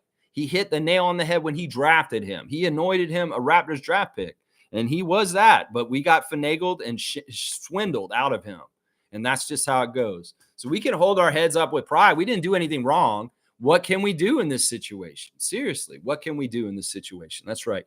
Blackhawks saying Vince going from 15 points to 28 points doesn't bother me because they got no chip out of it. Us getting a chip made Bosch, Carter, McGrady realize it could have been them if they did it differently. We get the win. You know, Neil's right. Neil is right in some ways. You know, us winning in 2019, some of those old guys would be like seeing Kyle Lowry and those Kawhi and those guys getting all this shine and doing such a huge thing for this country that they're like, damn, if I had been able to do that, look at what would have happened with me before. Holy crap. I don't think Bosch thinks about this at all because he got those chips in Miami with LeBron. But I'll bet you Vince and Tracy did think about this because those guys didn't. Those guys didn't. Good to see you, Neil. Dapping you in. Dap. That's right. Cool Cat saying, when DeMar tweets his emotions, I always respond. The abundance of response from the basketball community is beautiful. Love bomb to soothe the mind. You know, it's come out in the press recently that when he made the initial depressed tweet that started this whole journey with his book, that he was shocked at how many fans came out of the woodworks and responded to him at that time immediately. In fact, I would remember when he made this tweet and I was worried about him. I actually responded to him on Twitter and said, whatever you're going through tomorrow, we're here for you. We love you and all that stuff. Raptors fan.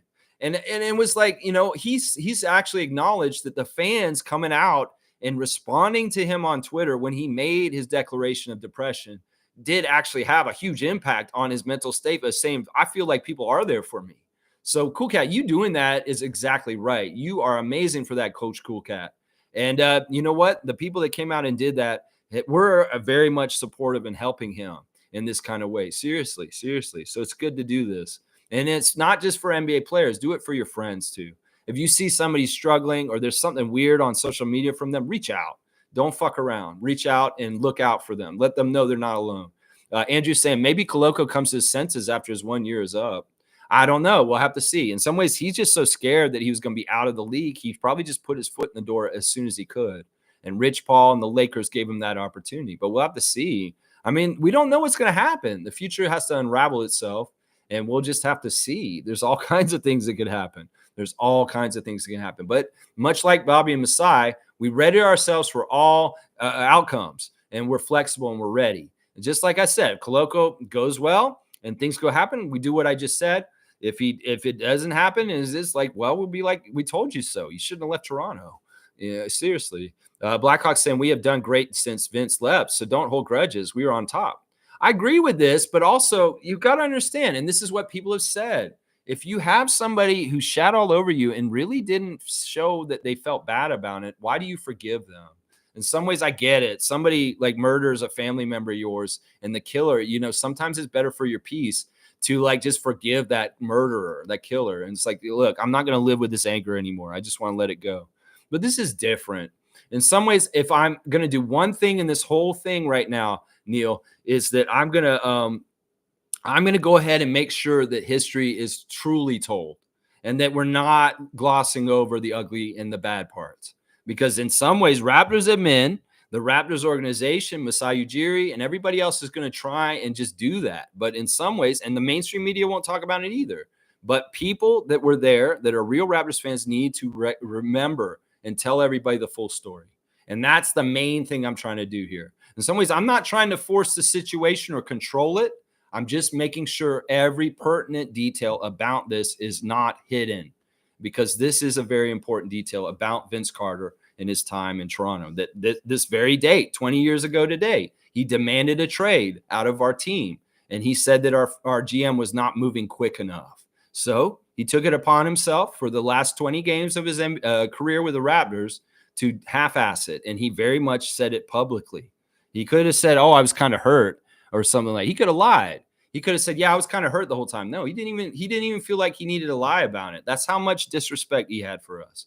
He didn't even have to lie about it. Cool Cat saying it appears Gary Trent Jr. took out his locks.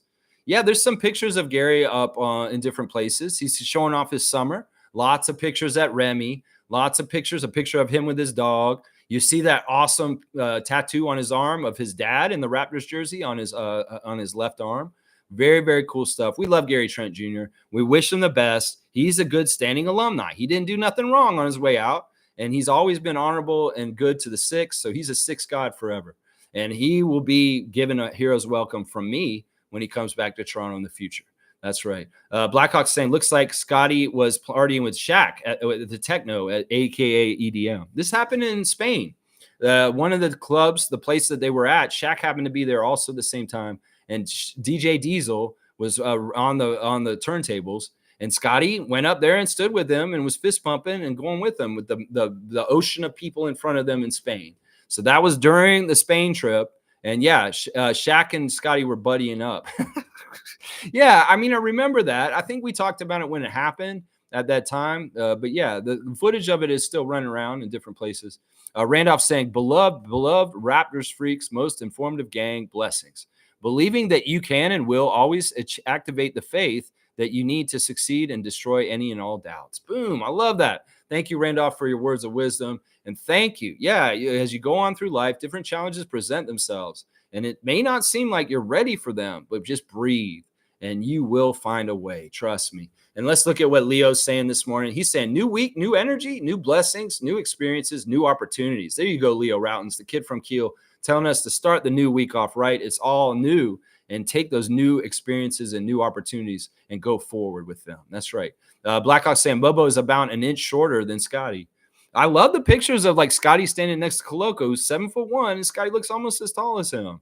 Yeah, Mobo's interesting. We're going to see what he is. It's all question marks right now. We'll have to see what's realistic and what. And I think he's going to need 905 time. Seriously, guys. Andrew's saying this season is going to be a blast watching all our young players develop. Might not get a bunch of wins, but it should be fun seeing them together. See, I'm glad that Andrew is a realistic Raptors fan who understands the parameters of what may be happening. Now, there's no reason why we couldn't be pleasantly surprised, and the Raptors do win more often than we thought they would. So let's just kind of have a low floor for them to be at and be pleasantly surprised if they achieve higher than we thought. And that's how I'm looking at it in some ways. I'm, once again, on the record saying I'd like to get 35 wins. I'd like to get 30-plus wins. We've got 25 wins last year. So I'd like to get somewhere at least 5 or 10 more wins than we did last year. David saying, if someone wants to pay me $50 million a year to own me and feed me and take care of my health and make me play basketball 3 times a week for them, they can own me. Yeah, David, this is a sticky situation. As a white male, you probably shouldn't say stuff like this exactly. But I get your sentiment and I understand what you're saying. I get it. These guys are pampered and they get a lot of money. And I understand what you're saying, but it doesn't come off exactly right coming from you. Let's just put it that way. So he's saying the psychology around the Raptors in the early 2000s was like they were an outpost. Carter played the biggest role in that. It was a terrible time. Yeah, I mean, seriously, that's what I keep saying. He built a beautiful sandcastle and he kicked it down before he left the beach. And that's the thing. He built something. He started to build something here. He was starting to build respect for our team. We were getting national televised games in the States on NBC.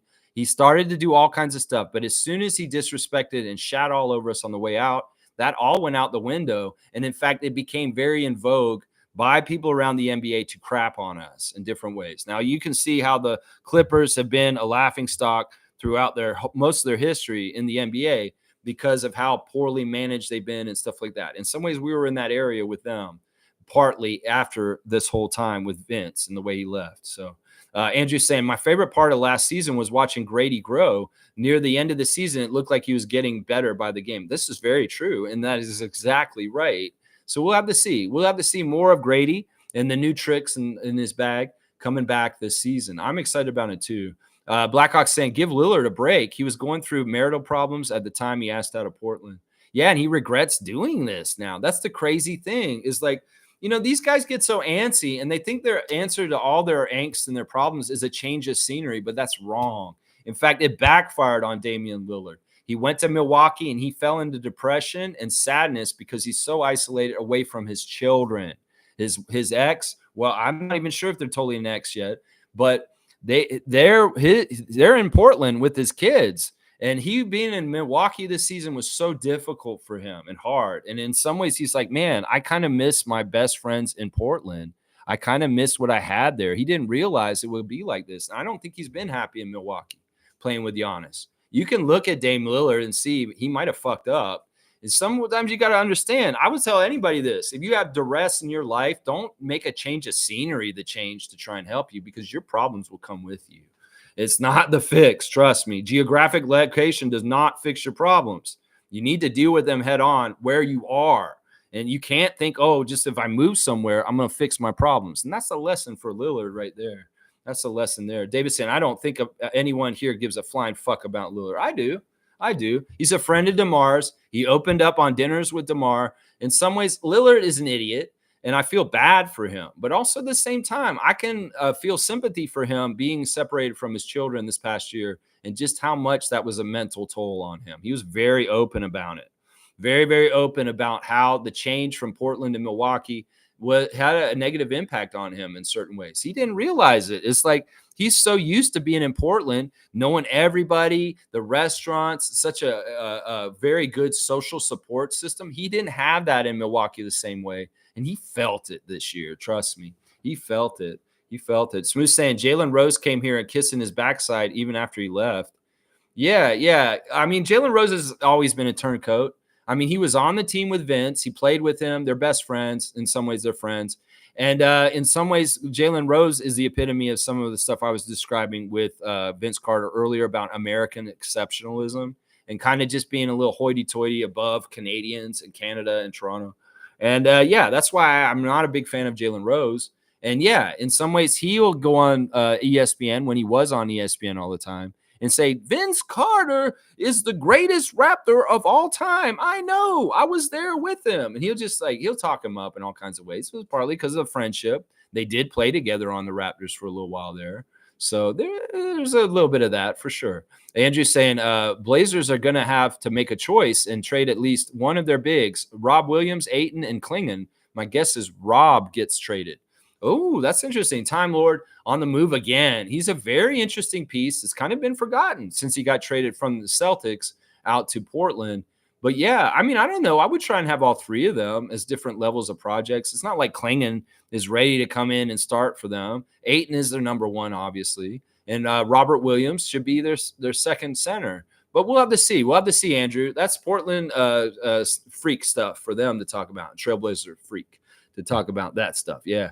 Smooth saying it wasn't until they drafted DeMar that things changed. Yeah. That was one of the steps, getting Kyle, getting Masai, getting Dwayne Casey. Yeah. Getting Jonas, even Jonas Valanciunas, a big part of the culture change in the build here. Terrence Ross, Amir Johnson, yeah, Patrick Patterson. We can go over the guys that were a part of the regime change, of the culture change, and the respect change in Toronto, and when we started winning. And a lot of that had to do with Masai, Dwayne Casey, DeMar DeRozan, and Kyle Lowry right there. Yeah, yeah, yeah, yeah, yeah, yeah, yeah, yeah, yeah. Let's see. Blackhawks saying normally when organizations are losing, the front office will talk with their star players when a coaching change is going to happen. Yeah, but I'm going to say this also that remember at that time with Vince, MLSC was more in charge of our team than ever. And the dysfunction of the Leafs leadership was involved in our decisions. And that's why we needed Tim Lewicki to separate it. And that's part of the problem. We had hockey people involved in hiring the people like Rob Babcock and our coaches and stuff. So that was part of the problem. And I get it. You're trying to give Vince often off the hook. And that is true in some ways. But I will also say that once again, you control your own behavior and that's it. And even if things around you are fucked up, well, you can make yourself look bad still in the middle of it by the way you act. And that's what I say. It doesn't absolve him of what he did. Just because our team was shit and we had mismanagement. I'm sorry. That's an excuse a lot of people are trying to use and say that this is why he was justified in doing. That's bullshit. That is absolute bullshit. You're getting paid to play for a team. In some ways, everybody goes to work and sometimes they have a shitty boss, an incompetent boss, a bad boss. Does that still mean you go to work and you do things a certain way? You may get fired for it. So that's all I'm saying about this. Just because other people are doing bad things doesn't mean you get the right to do it too, is what I'm saying on that. So let's see. Seymour saying, sometimes I wonder, did Jalen Rose give Kobe that 81 on us because it just looks suspect? No, he hates it. And he wasn't the only one that gave it to us. I mean, it was Kobe. There were a lot of different guys trying to guard him that day. In some ways, I don't mind that 81. In some ways, that puts us on in part of history in the wrong side. Sure, there's a statue outside of the Lakers arena that has Kobe at the 81 game and commemorates it. But in some ways, it's kind of nice. So we're part of the legend of Kobe, even if it's on the wrong side. And in some ways, yeah, there's a lot of people that joke about that and all that stuff. I mean, I was with Terrence Ross on Twitch this past year, and he talked about watching Kobe Bryant for the first time in a game on the Raptors as a rookie. He was in awe of him. Like, he's on the Raptors. He's a rookie. He's playing for Toronto, and he wants to kiss Kobe's ass. In some ways, he's watching him play, and he's like starstruck. And he's just like, you got to understand, there was a lot of this kind of stuff happening with certain players that are badasses, like Michael Jordan and Kobe Bryant, and even LeBron James to this point. That some people look at them as like above and beyond, and they're starstruck, just like you would be like if you met Eddie Murphy or somebody on the street. You'd be like, holy shit, Eddie Murphy. Oh my gosh. Well, this is the same kind of shit. Terrence Ross described it really explicitly on his Twitch stream this year, where he said, the first time I ever played against Kobe, I kind of like felt like a fangirl. And I couldn't control myself. It was like weird. I was like, holy crap, that's Kobe Bryant. Oh my gosh, that's Kobe Bryant. You got to understand that there's a bit of this going on with certain players. And in some ways, that's how Kobe could drop 81 on somebody. If they're not taking them real seriously and they're kind of like, oh my gosh, Kobe's so good. Yeah. I mean, I don't think he colluded to do that. I think that Jalen Rose did not want to be involved in that on that side. Oh, man. Smooth saying the Chris Bosh teams were not hot garbage. Yeah, I mean, you got to have so many different pillars of your team and foundation working in the right ways at the right times. And that's why it's so important that we have the basic foundation of our front office. And then the coach is very, very important also. And then you want a franchise player. And then you want the role players around it that fit and are getting along. And at different points, we didn't have some of those different things, whether it's the front office was inept, whether our coach wasn't the best coach, whether we didn't have a very loyal franchise player. So those are all different things that have to do with it. And that's why you have to build the team. You have to build the different parts. And that's why I'm so happy we have the front office we've had for like over 10 years, because that 10 years has been very, very successful, and it will be again. We just got to hold on and get them through this recycling through into the next cycle of the next era of Raptors. And we're starting it now. That's right. Andrew saying, I wish we still had Delano. Wish it was Malachi who had to leave. In some ways, I questioned that decision at that time too. But it is what it is. I don't know. In some ways, once again, we don't live on the moon like Bobby Webster and Masai Ujiri. We do not understand the realistic, real parameters of being a GM in this league. And it's real easy for us to Monday morning quarterback on this. In fact, Ryan Wallstat of the Toronto Sun has a new article out yesterday that's very, very critical of Masai and Bobby. And I hate it. In fact, I'm going to say this. Here's a two-finger salute for you, Ryan Wallstat. You are absolutely Monday morning quarterbacking, and it's not fair.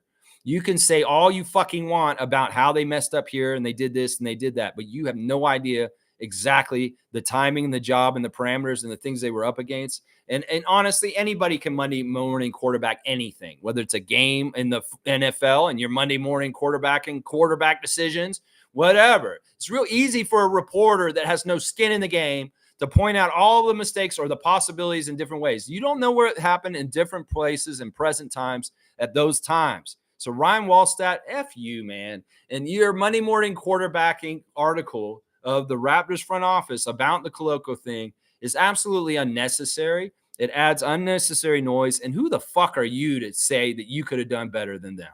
Seriously. Because you don't know. You may have been a Rob Babcock in that situation. So don't even fucking come with that energy, Ryan Wallstat of the Toronto Sun, you piece of shit. That's what I'll say right there. Yeah. Yeah, there we go. There we go. Seymour saying Bargnani teams was hot trash too. Well, Bosch and Bargnani is the same time. They were the same time. They were together. Yeah, Smooth saying exactly. Jalen wasn't even guarding Kobe. I don't think anybody could at that point. They're saying they were trying. I mean, Morris was trying to guard him too. We're going to say Morris Peterson wasn't trying to guard Kobe Bryant in that game too. I mean, there were more than one guy. It wasn't just Jalen trying to guard him. We had like 4 or 5 guys on our team on him that night. Terrence Ross was probably guarding him that night too, a bit that night. So let's see. You saying you swear they planned that 81 together? I don't want to go that conspiracy theory because Kobe's like really been mean to Jalen Rose since then. There were like commercials that they did where Kobe came in and like would allude to the number 81, and Jalen's like, yeah, no, Jalen Rose didn't want this, and there was no pre-planning of this. This is just the greatness of Kobe Bryant, and he executed and did it. I don't think they were getting out of the way. They really were trying, and if they weren't, their coach was yelling at them and getting on them for it. I believe he was. Yes, he was. Let's see. Andrew saying Lakers fans think they're getting every damn player. I know, and the reality is that they're not. They get Coloco. That's it. Yeah. David's saying Banton is awesome. Yeah, he's okay. We'll see if he gets more serious about his NBA career in some ways. Smooth saying, guys on those Raptors teams, man, partying all the time, effing the local women. That's all they cared about. I don't know. Their personal lives are none of my business. The NBA is a weird thing, and they, people are going to do whatever they're going to do. You're very rich, and you're notability. People know who you are. I mean, this is just how it is. There's groupies, and there's going to be a certain type of lifestyle. I mean, there can be distractions, but also that's one of the pitfalls you can fall into, whether it's drugs and alcohol, whether it's women. You can fall into pitfalls. You can ask Justice Winslow. And you got to keep smart to things. And some guys do not drink because of this. Some guys are like, I'm very happily married. I ain't doing stuff like that. In the clipped series that I watched this weekend, there was this whole part where somebody sent somebody to Chris Paul and say, no, wait, this is what it was. Dominique Wilkins was talking on All the Smoke last week that Magic Johnson in the 80s sent a groupie to his hotel room when they were about to play each other. And the woman came to his door and said, courtesy of Irvin Johnson. And Dominique just closed the door. And he said, no, I'm not even going to deal with this. So that there is a whole culture around the NBA that's none of our business, to be honest, that I won't speculate on. But yeah, different commitments, different working hard. I mean, I see the Raptors working their asses off all summer long. If they want to cut loose and have fun on their off time, nobody needs to see. I'm fine with that also.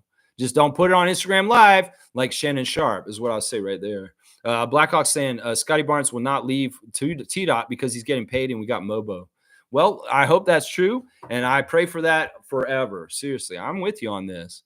But, time goes on and things happen, and hopefully things will only work in the successful, positive way for us. We'll have to see. Cool Cat saying when Scotty leaves Toronto, it would be done professionally. He saw Pascal up front. He learned about Lowry and DeMar. He wants that legacy respect. Yeah, I think that's what it is. In some ways, Carter is a cautionary tale. And in some ways, that's why this is part of the reason why I say we have to do this right as a nation. if we're going to honor him. We cannot show that it is all right to disrespect our team like Vince did. In some ways, that's not the action. In some ways, that people just say, oh my gosh, he was so bad to them, and they're going to turn around and honor him and kiss his ass. No, we can't do that. In some ways, that's partly having self-respect for ourselves. In some ways, that's why I'm saying this. In some ways, seriously. Stargate saying at Seymour, putting Lakers and the word develop in the same sentence is laughable, man. Come on, bro. All right. Andrew's saying, all right, I got to finish up too, because I might right at 2 hours now. Let's see. And Monique's got my cutoff. I love it. Let's see. Oh, wait. All right. It's jumping a lot. All right. Let me get back to this. Where am I? I lost my place. Okay. Hang on. I want to make sure I don't miss any of the comments today. Okay, here we go. Andrew's saying that, David, I was screaming for Delano to get minutes while he was here the whole time. Why would we spend so much time on Malachi, who didn't get better in 4 years, instead of the 6'7" point guard with potential? Totally agree. Feel like Nick Nurse dropped the ball with Delano and decisions that year, and I totally did not understand why we were investing so much effort in Malachi. He was an absolute dead end. I completely agree with Andrew on all this. Yeah, David's saying Nick Nurse was a disaster on this one. And with Koloko that year also. Koloko's rookie year could have been way, way better developed. And Nick Nurse screwed up those two players in particular the most. Delano Banton and Christian Koloko. Andrew's saying too bad he had to leave because of family issues. Who had to leave? Delano? I think that he left partly because playing in Toronto was a distraction. I also think that in some ways, when Fred was saying stuff about guys weren't being professional, I think he was one of those guys. And in some ways, the Raptors are kind of like, all right, you want to goof around and play games and just kind of not be as serious about your career as you can.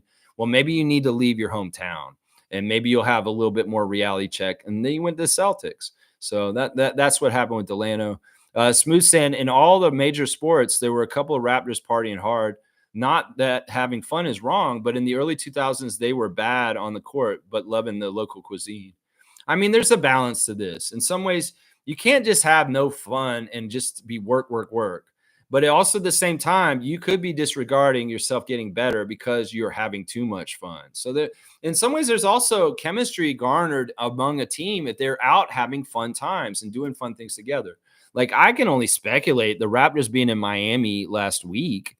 In the week before, there probably was a lot of fun that they were having in clubs and with ladies and different things like that. But once again, that's none of our business whatsoever. And on each individual one, there's different things. Some of them are married. Some of them have standing girlfriends.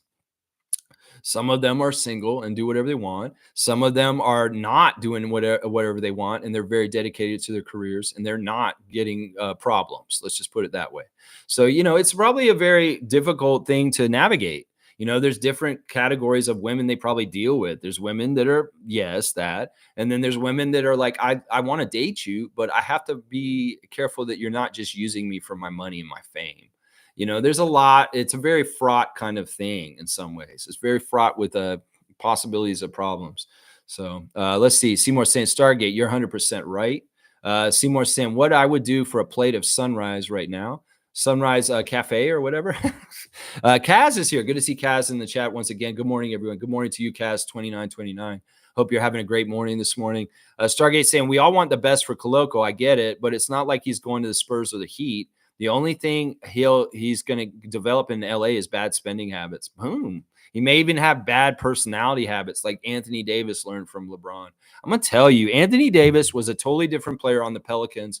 And then when he went to the Lakers, he went downhill. He was such a dominant force. And I think the LeBron rubbed off on him in the wrong way. He made him lazier and more injury prone. And just in some ways, I wonder what Anthony Davis could have been if he never went to the Lakers. Seriously. Because he was that kind of level in New Orleans on the Pelicans. And his career and the way he plays, it's absolutely not the same as he did back then. So that's what I'm saying. Developing bad habits is what I'm worried about for Koloko at this point. Smooth saying, Vince was partying on stage with Nelly while his team was getting blown out by Atlanta. Side note, Carter had a knee injury. Yeah, I mean, listen, everybody has different loyalty and drive in different ways. And I'm telling you, Vince may have been the poster boy, literally the dunk champion, the dunk poster boy of the league. but he wasn't like a dedicated citizen or a hard worker in some ways around our team. In some ways, it was all about him and his ego. And in some ways, it wasn't about the team in some ways. I hate to say it.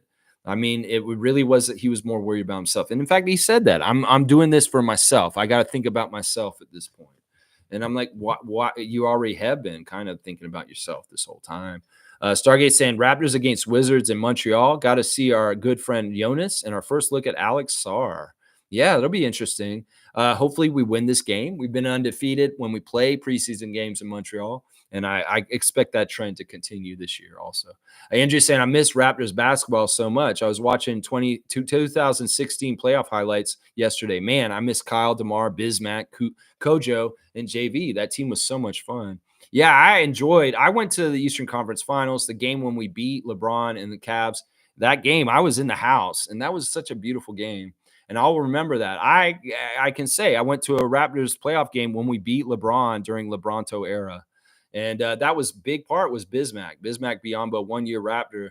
He was fantastic in that game that I went to. He was blocking LeBron and getting all the rebounds. He was so good. Let's see. Andrew's saying Shamshay dropping 85 on SAR.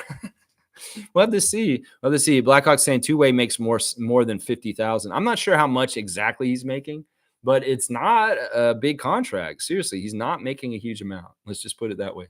Seymour saying, I put up that disgusting video of Anthony Davis shunning those kids. Yeah, Seymour's the one who showed that video of Anthony. Yeah. He shunned them like left and right all over the place. It was crazy. I mean, it is what it is. I mean, in that situation, it seemed like it could have been really easy for him to just stop and sign something real quick in the golf cart. But no, he was straight up ignoring them. It was really, really, really bad. Seymour saying, salute to Mo for the book. That's right. We're so happy she's getting one of the copies of the DeMar DeRozan book. Andrew saying, Lakers drafted Dalton Neck for a reason. He was looked at as the most NBA-ready player in the draft. The Lakers don't develop. They buy talent. Yeah, they're going to need him right away. I mean, the Lakers are not a very good team. David saying, Jennifer already told Mo. Okay, all right. I just want to make sure because when I talked to her, she was saying she was keeping it secret and wanted to surprise her. Okay, it's all good. David saying, I didn't do anything. People have no idea what they're talking about. Mo told me Jennifer got her the copy. So, yeah. Okay, I just want to make sure because when she told me, she said she was going to make it a surprise. But I guess she couldn't keep it from Mo. She went ahead and told her anyway. All right, that's all good. I apologize for accusing you of something you didn't do. It's just that I thought that was a big secret. I would have talked about it on the stream already, that I knew Mo was going to get the book, but I was trying to keep the secret. And when you started talking about it, I was like, oh, shit, is David blowing the secret is kind of what it was. So, yeah. All right, let's see. Cool Cat saying, yeah, I agree. I don't want him on the Lakers, but either because they are bad for young players, but trying to be empathetic from Coloco's perspective. I hope he can get out of the Lakers as fast as possible. 1 year. He's there for 1 year. And we'll see if he's smart enough to understand, man, this is not the place to be. This is a circus, and it's crazy here in some ways. Yeah. Fiercely saying many young players mention MJ, Kobe, Steph Curry, even Paul George as inspirations. I don't think LeBron is often cited. Wow. And David saying, I'm flawless. I don't make mistakes like that. I just want to make sure that you didn't step in it by accident. That's all, David. It's all good. I apologize for saying that. Once again, I was trying to keep the secret to help make it a surprise. That's all. Stargate saying, I truly believe that this year's team is going to be the most fun since the championship season. They're going to run some teams out of the gym. Not going to win a championship, yes, but that will be fun. Yeah, I'm excited about this too. I'm excited about this. And in some ways, it's not about wins and losses, y'all. It's about progress. It's about seeing these young guys get better and better and enjoying that is what we're talking about. Yeah. Most saying Terrence Ross is live on Twitch right now. Yeah, it's his Monday morning stream. He's going to do it once he drops the kids off in school. He's going to jump on the Twitch and play some video games. So you guys can go watch Terrence right now. Maybe ask him for him if he's coming to Toronto this year to come and celebrate with us 30th anniversary. That's right. Kareem saying, yes, Sherman and Peabody movie derived from Bullwinkle. Yeah, the classic cartoon's the best. I've never seen the movie. I don't know the Sherman and Peabody movie, but go watch the old cartoon. That's the best. It's so good. Andrew saying, I write my exams to get the next level of my HVAC license in 5 days. My G2 gas ticket and my OBT2 oil ticket. Got to study my ass off today, but can't miss the stream. There you go, Andrew. I wish you the best of luck taking that test and getting certification and getting forward in your career in that, man. I know you're going to do fantastic, Andrew. You're a fantastic person, and good luck with this. I know you're going to do very, very well. Thanks for carving time out for me also. Trevor saying Marcus Morris signed to Exhibit 10 with the New York Knicks. Yes, officially the Morrises are back in the league. I was hoping they were going to be gone. But yeah, the Knicks have gotten on Exhibit 10 Marcus Morris coming to them. Yeah, that's kind of a big grab. I mean, that's really cheap. In some ways, it's like Morris just wants to stay in the league. He's going to go on an Exhibit 10. It's very likely he's going to make the team. So it's weird. It's a weird thing. It is a weird thing. But I saw that. I saw that. Thanks for noting it, Trevor, that Marcus Morris is back in the league with the Knicks. Mo's saying, so Lex, Lloyd will be at about 35 games this season, and his next video will be in New York City. Yeah, Mo was on Twitch with Lloyd. What about Lloyd? I was in there a little bit. I didn't really talk to him, but Mo was in there, had his ear, and was asking him a lot of questions. He only had like 3 people in the room. But yeah, Mo was in there getting that inside and finding out that Lloyd is planning to be at like 35 Raptors games this season because of Jonathan and Scotty and him being one of their entourage. So he's going to be around, and that's good. We'll have to see. He's got school too, I think, though. So we'll have to see how he balances it. Neil saying Vince was not exhausted because of going to his graduation. He played great, but it is a make or miss league. He missed. That's the way it goes. I'm glad he got his diploma, education first. Yeah, in hindsight, I wouldn't have done that. I wonder if he has regrets about that. In some ways, he probably doesn't, and in some ways, that's in some ways infuriates me. Because honestly, people can have special ceremonies to walk, and he didn't have to go to that one. And it is absolutely true he was exhausted because they documented it. He came into the game and he was tired from the flight and everything. So it's not exactly true, Neil. He did exhaust himself from all the flying around and being in, their graduation was outside. He was out in the sun and he was tired. It's documented. I've seen an article this morning I read about the situation. And it is true. Vince Carter was exhausted when he landed in Toronto later that day from being in UNC at his graduation. You guys can go ahead and say this. I mean, he's getting the diploma either way. I don't know what's in the hierarchy of things that's more important. You can get the diploma. You don't have to go there and get the rah. I'd say you want to go and try and get the NBA Finals. I don't know. His priorities are all screwed up to me. You can say education's more important. I get it. But it's a cop-out to me. And in some ways, his priority list is insulting to me. How about that? And especially to somebody like Alvin Williams, who never got further in the playoffs, seriously, after that. In some ways, it's like you got to think about more than just yourself, Vince. You got to think about your teammates. Think about their ability in their NBA career to get further, and they're depending on you. And meanwhile, you're going to go off and do that. Yeah, I get it. It's the PC thing to say education first, but not to me on this one. You can get that diploma mailed to you. And you really want the rite of passage to walk and be in front of everybody? That's egotistic in some ways. You can go do that. They could have a special ceremony for him. You want to see? You should have fucking said, you can come and walk on your own and we'll do our own special ceremony just for you. But either way, it's bullshit. Either way, it's bullshit. And in some ways, as more time passes, I get it. That was the excuse then. And I accepted it then. But now, more that I think about it in hindsight, that was a fucking selfish thing for him to do. Honestly, that was selfish. Cowboy saying later, Lex and Rat Freaks, have a great day. I need to get water. Yeah. Water. Future looks awesome. There you go. Stargate saying, I keep saying it. At one point, the Raptors could have had Vince, Tracy, and Damon at the same time. No, that's exactly true. And Camby. We could have had Camby too. And that would have been a very interesting squad. Very, very interesting. Mo's got my cutoff. W streams, W vibe. Go Raptors for life. Keep it at always, Lex. Good times are coming. Thank you, Mo. 3 years down. Let's keep going. Cool Cat saying, yes, our Raptors chip is a sobering moment for those players that look down on us. Masai still honored their time and gave exposure from our chip run. There you go. I love that. Seymour saying, how can we retire a man's jersey who told the ops what play we're going to run? Shaking my head. I'm exactly with you. That's on the long list of why I don't think we should retire his jersey. Exactly right there. Kareem saying, I think the whole Vince debacle is such a learning lesson. Actually, I think every new franchise needs to endure these hardships to build a solid foundation. Raptors franchise is better for it. I think this is true in some ways. If anything, we got a lesson. That's the thing. If you don't have a blessing, you get a lesson. And that is definitely something that happened with this. I don't know if every franchise goes through this. I don't think that's exactly true.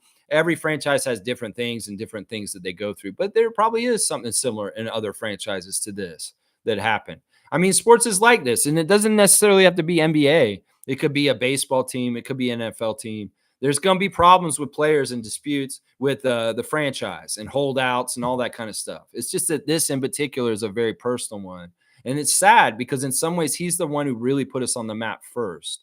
And that's the thing that makes it the hardest. It's one thing if it's like a high profile player on the 49ers is causing problems for San Francisco, but it's not like such a prominent, such an important cornerstone of our history of the franchise. That's what I'm saying right there.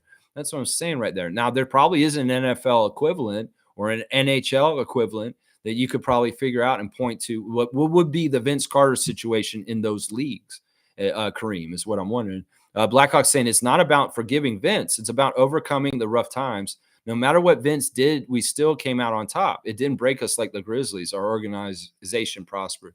It was tough, though, Neil. It really was tough. And I agree with what you're saying. And I like what you're saying. It's a very positive statement that we did overcome a lot of crap. And it was a very dark time.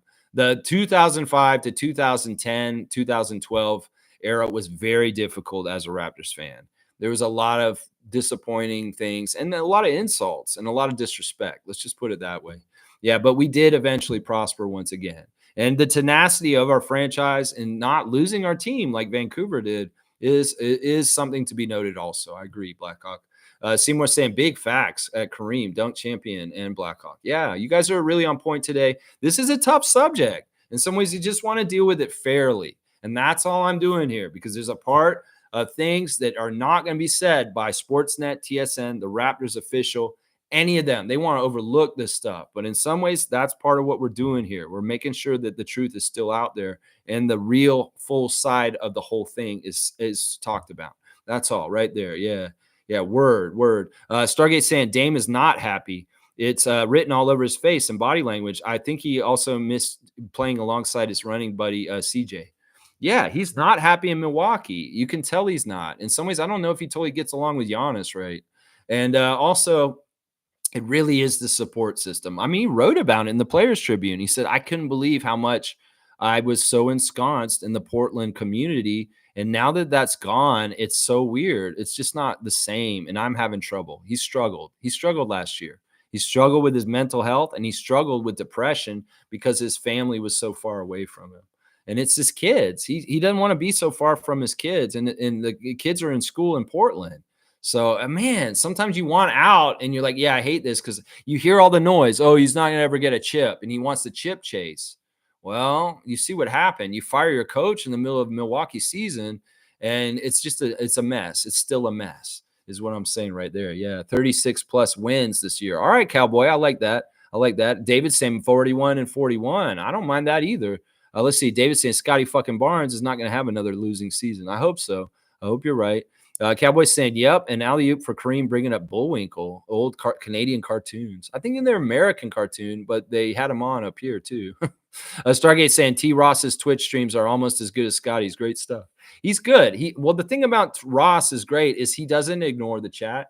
If you write in some questions for him, he'll probably answer them. And when I talk to him, I like talking wrestling with him. Like he has a lot of knowledge about the attitude era of wrestling around the turn of the century. So we'll start talking about Stone Cold Steve Austin and Hulk Hogan and stuff like that. It's pretty funny. And just saying, if we win 41 wins, Scotty is the all NBA for sure. That'd be awesome. That'd be awesome. David saying we're winning 41. All right.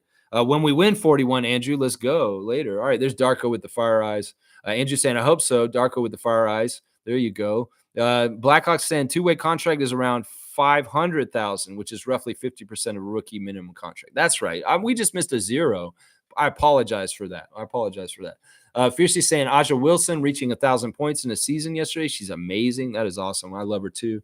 All right, let me just go over it. Yeah, we're talking about 20 years ago today that the Vince Carter came out that he demanded a trade from the Raptors, and then he proceeded to quit on the team and come to the game still inexplicably and play, even though he was half-assing.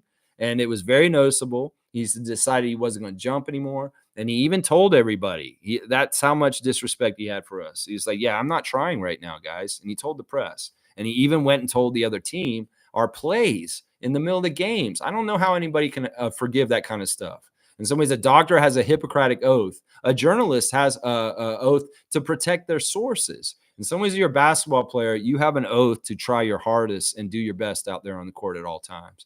And if you're just nonchalantly saying, "Yeah, I didn't try," well, you're a fucker, is what I'll say right there. Yeah, yeah, yeah. There you go. All right, let me see if I missed any of my tabs, and we'll get out of here, guys. I appreciate everybody watching me today. No birthdays today, unfortunately, guys. No Raptors birthdays today. But I'll be back tomorrow for Tuesday trivia. Y'all be ready. 9:30 a.m. We'll be doing a trivia game on the show. And David's going to help me write it today. And yeah, I'll be looking forward to running the show tomorrow with you guys. So, hey, everybody, have a great week. Like Leo said, new week, new beginnings, new opportunities. And let's get out there and find them. Touch grass, raptorize your day like Nat Bhatia would.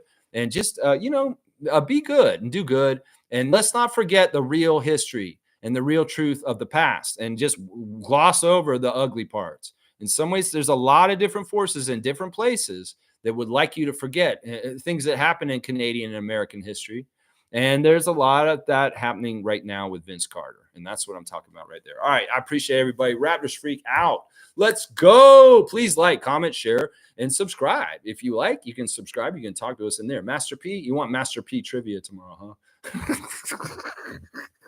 Maybe it's coming, Kareem. I keep hearing you. You want that Master P trivia. All right. We'll figure out what we can do about Percy Miller there. All right, y'all. Love y'all. I'll see y'all tomorrow. Let's go, Raptors. Let's go, Raptors. Let's go, Raptors.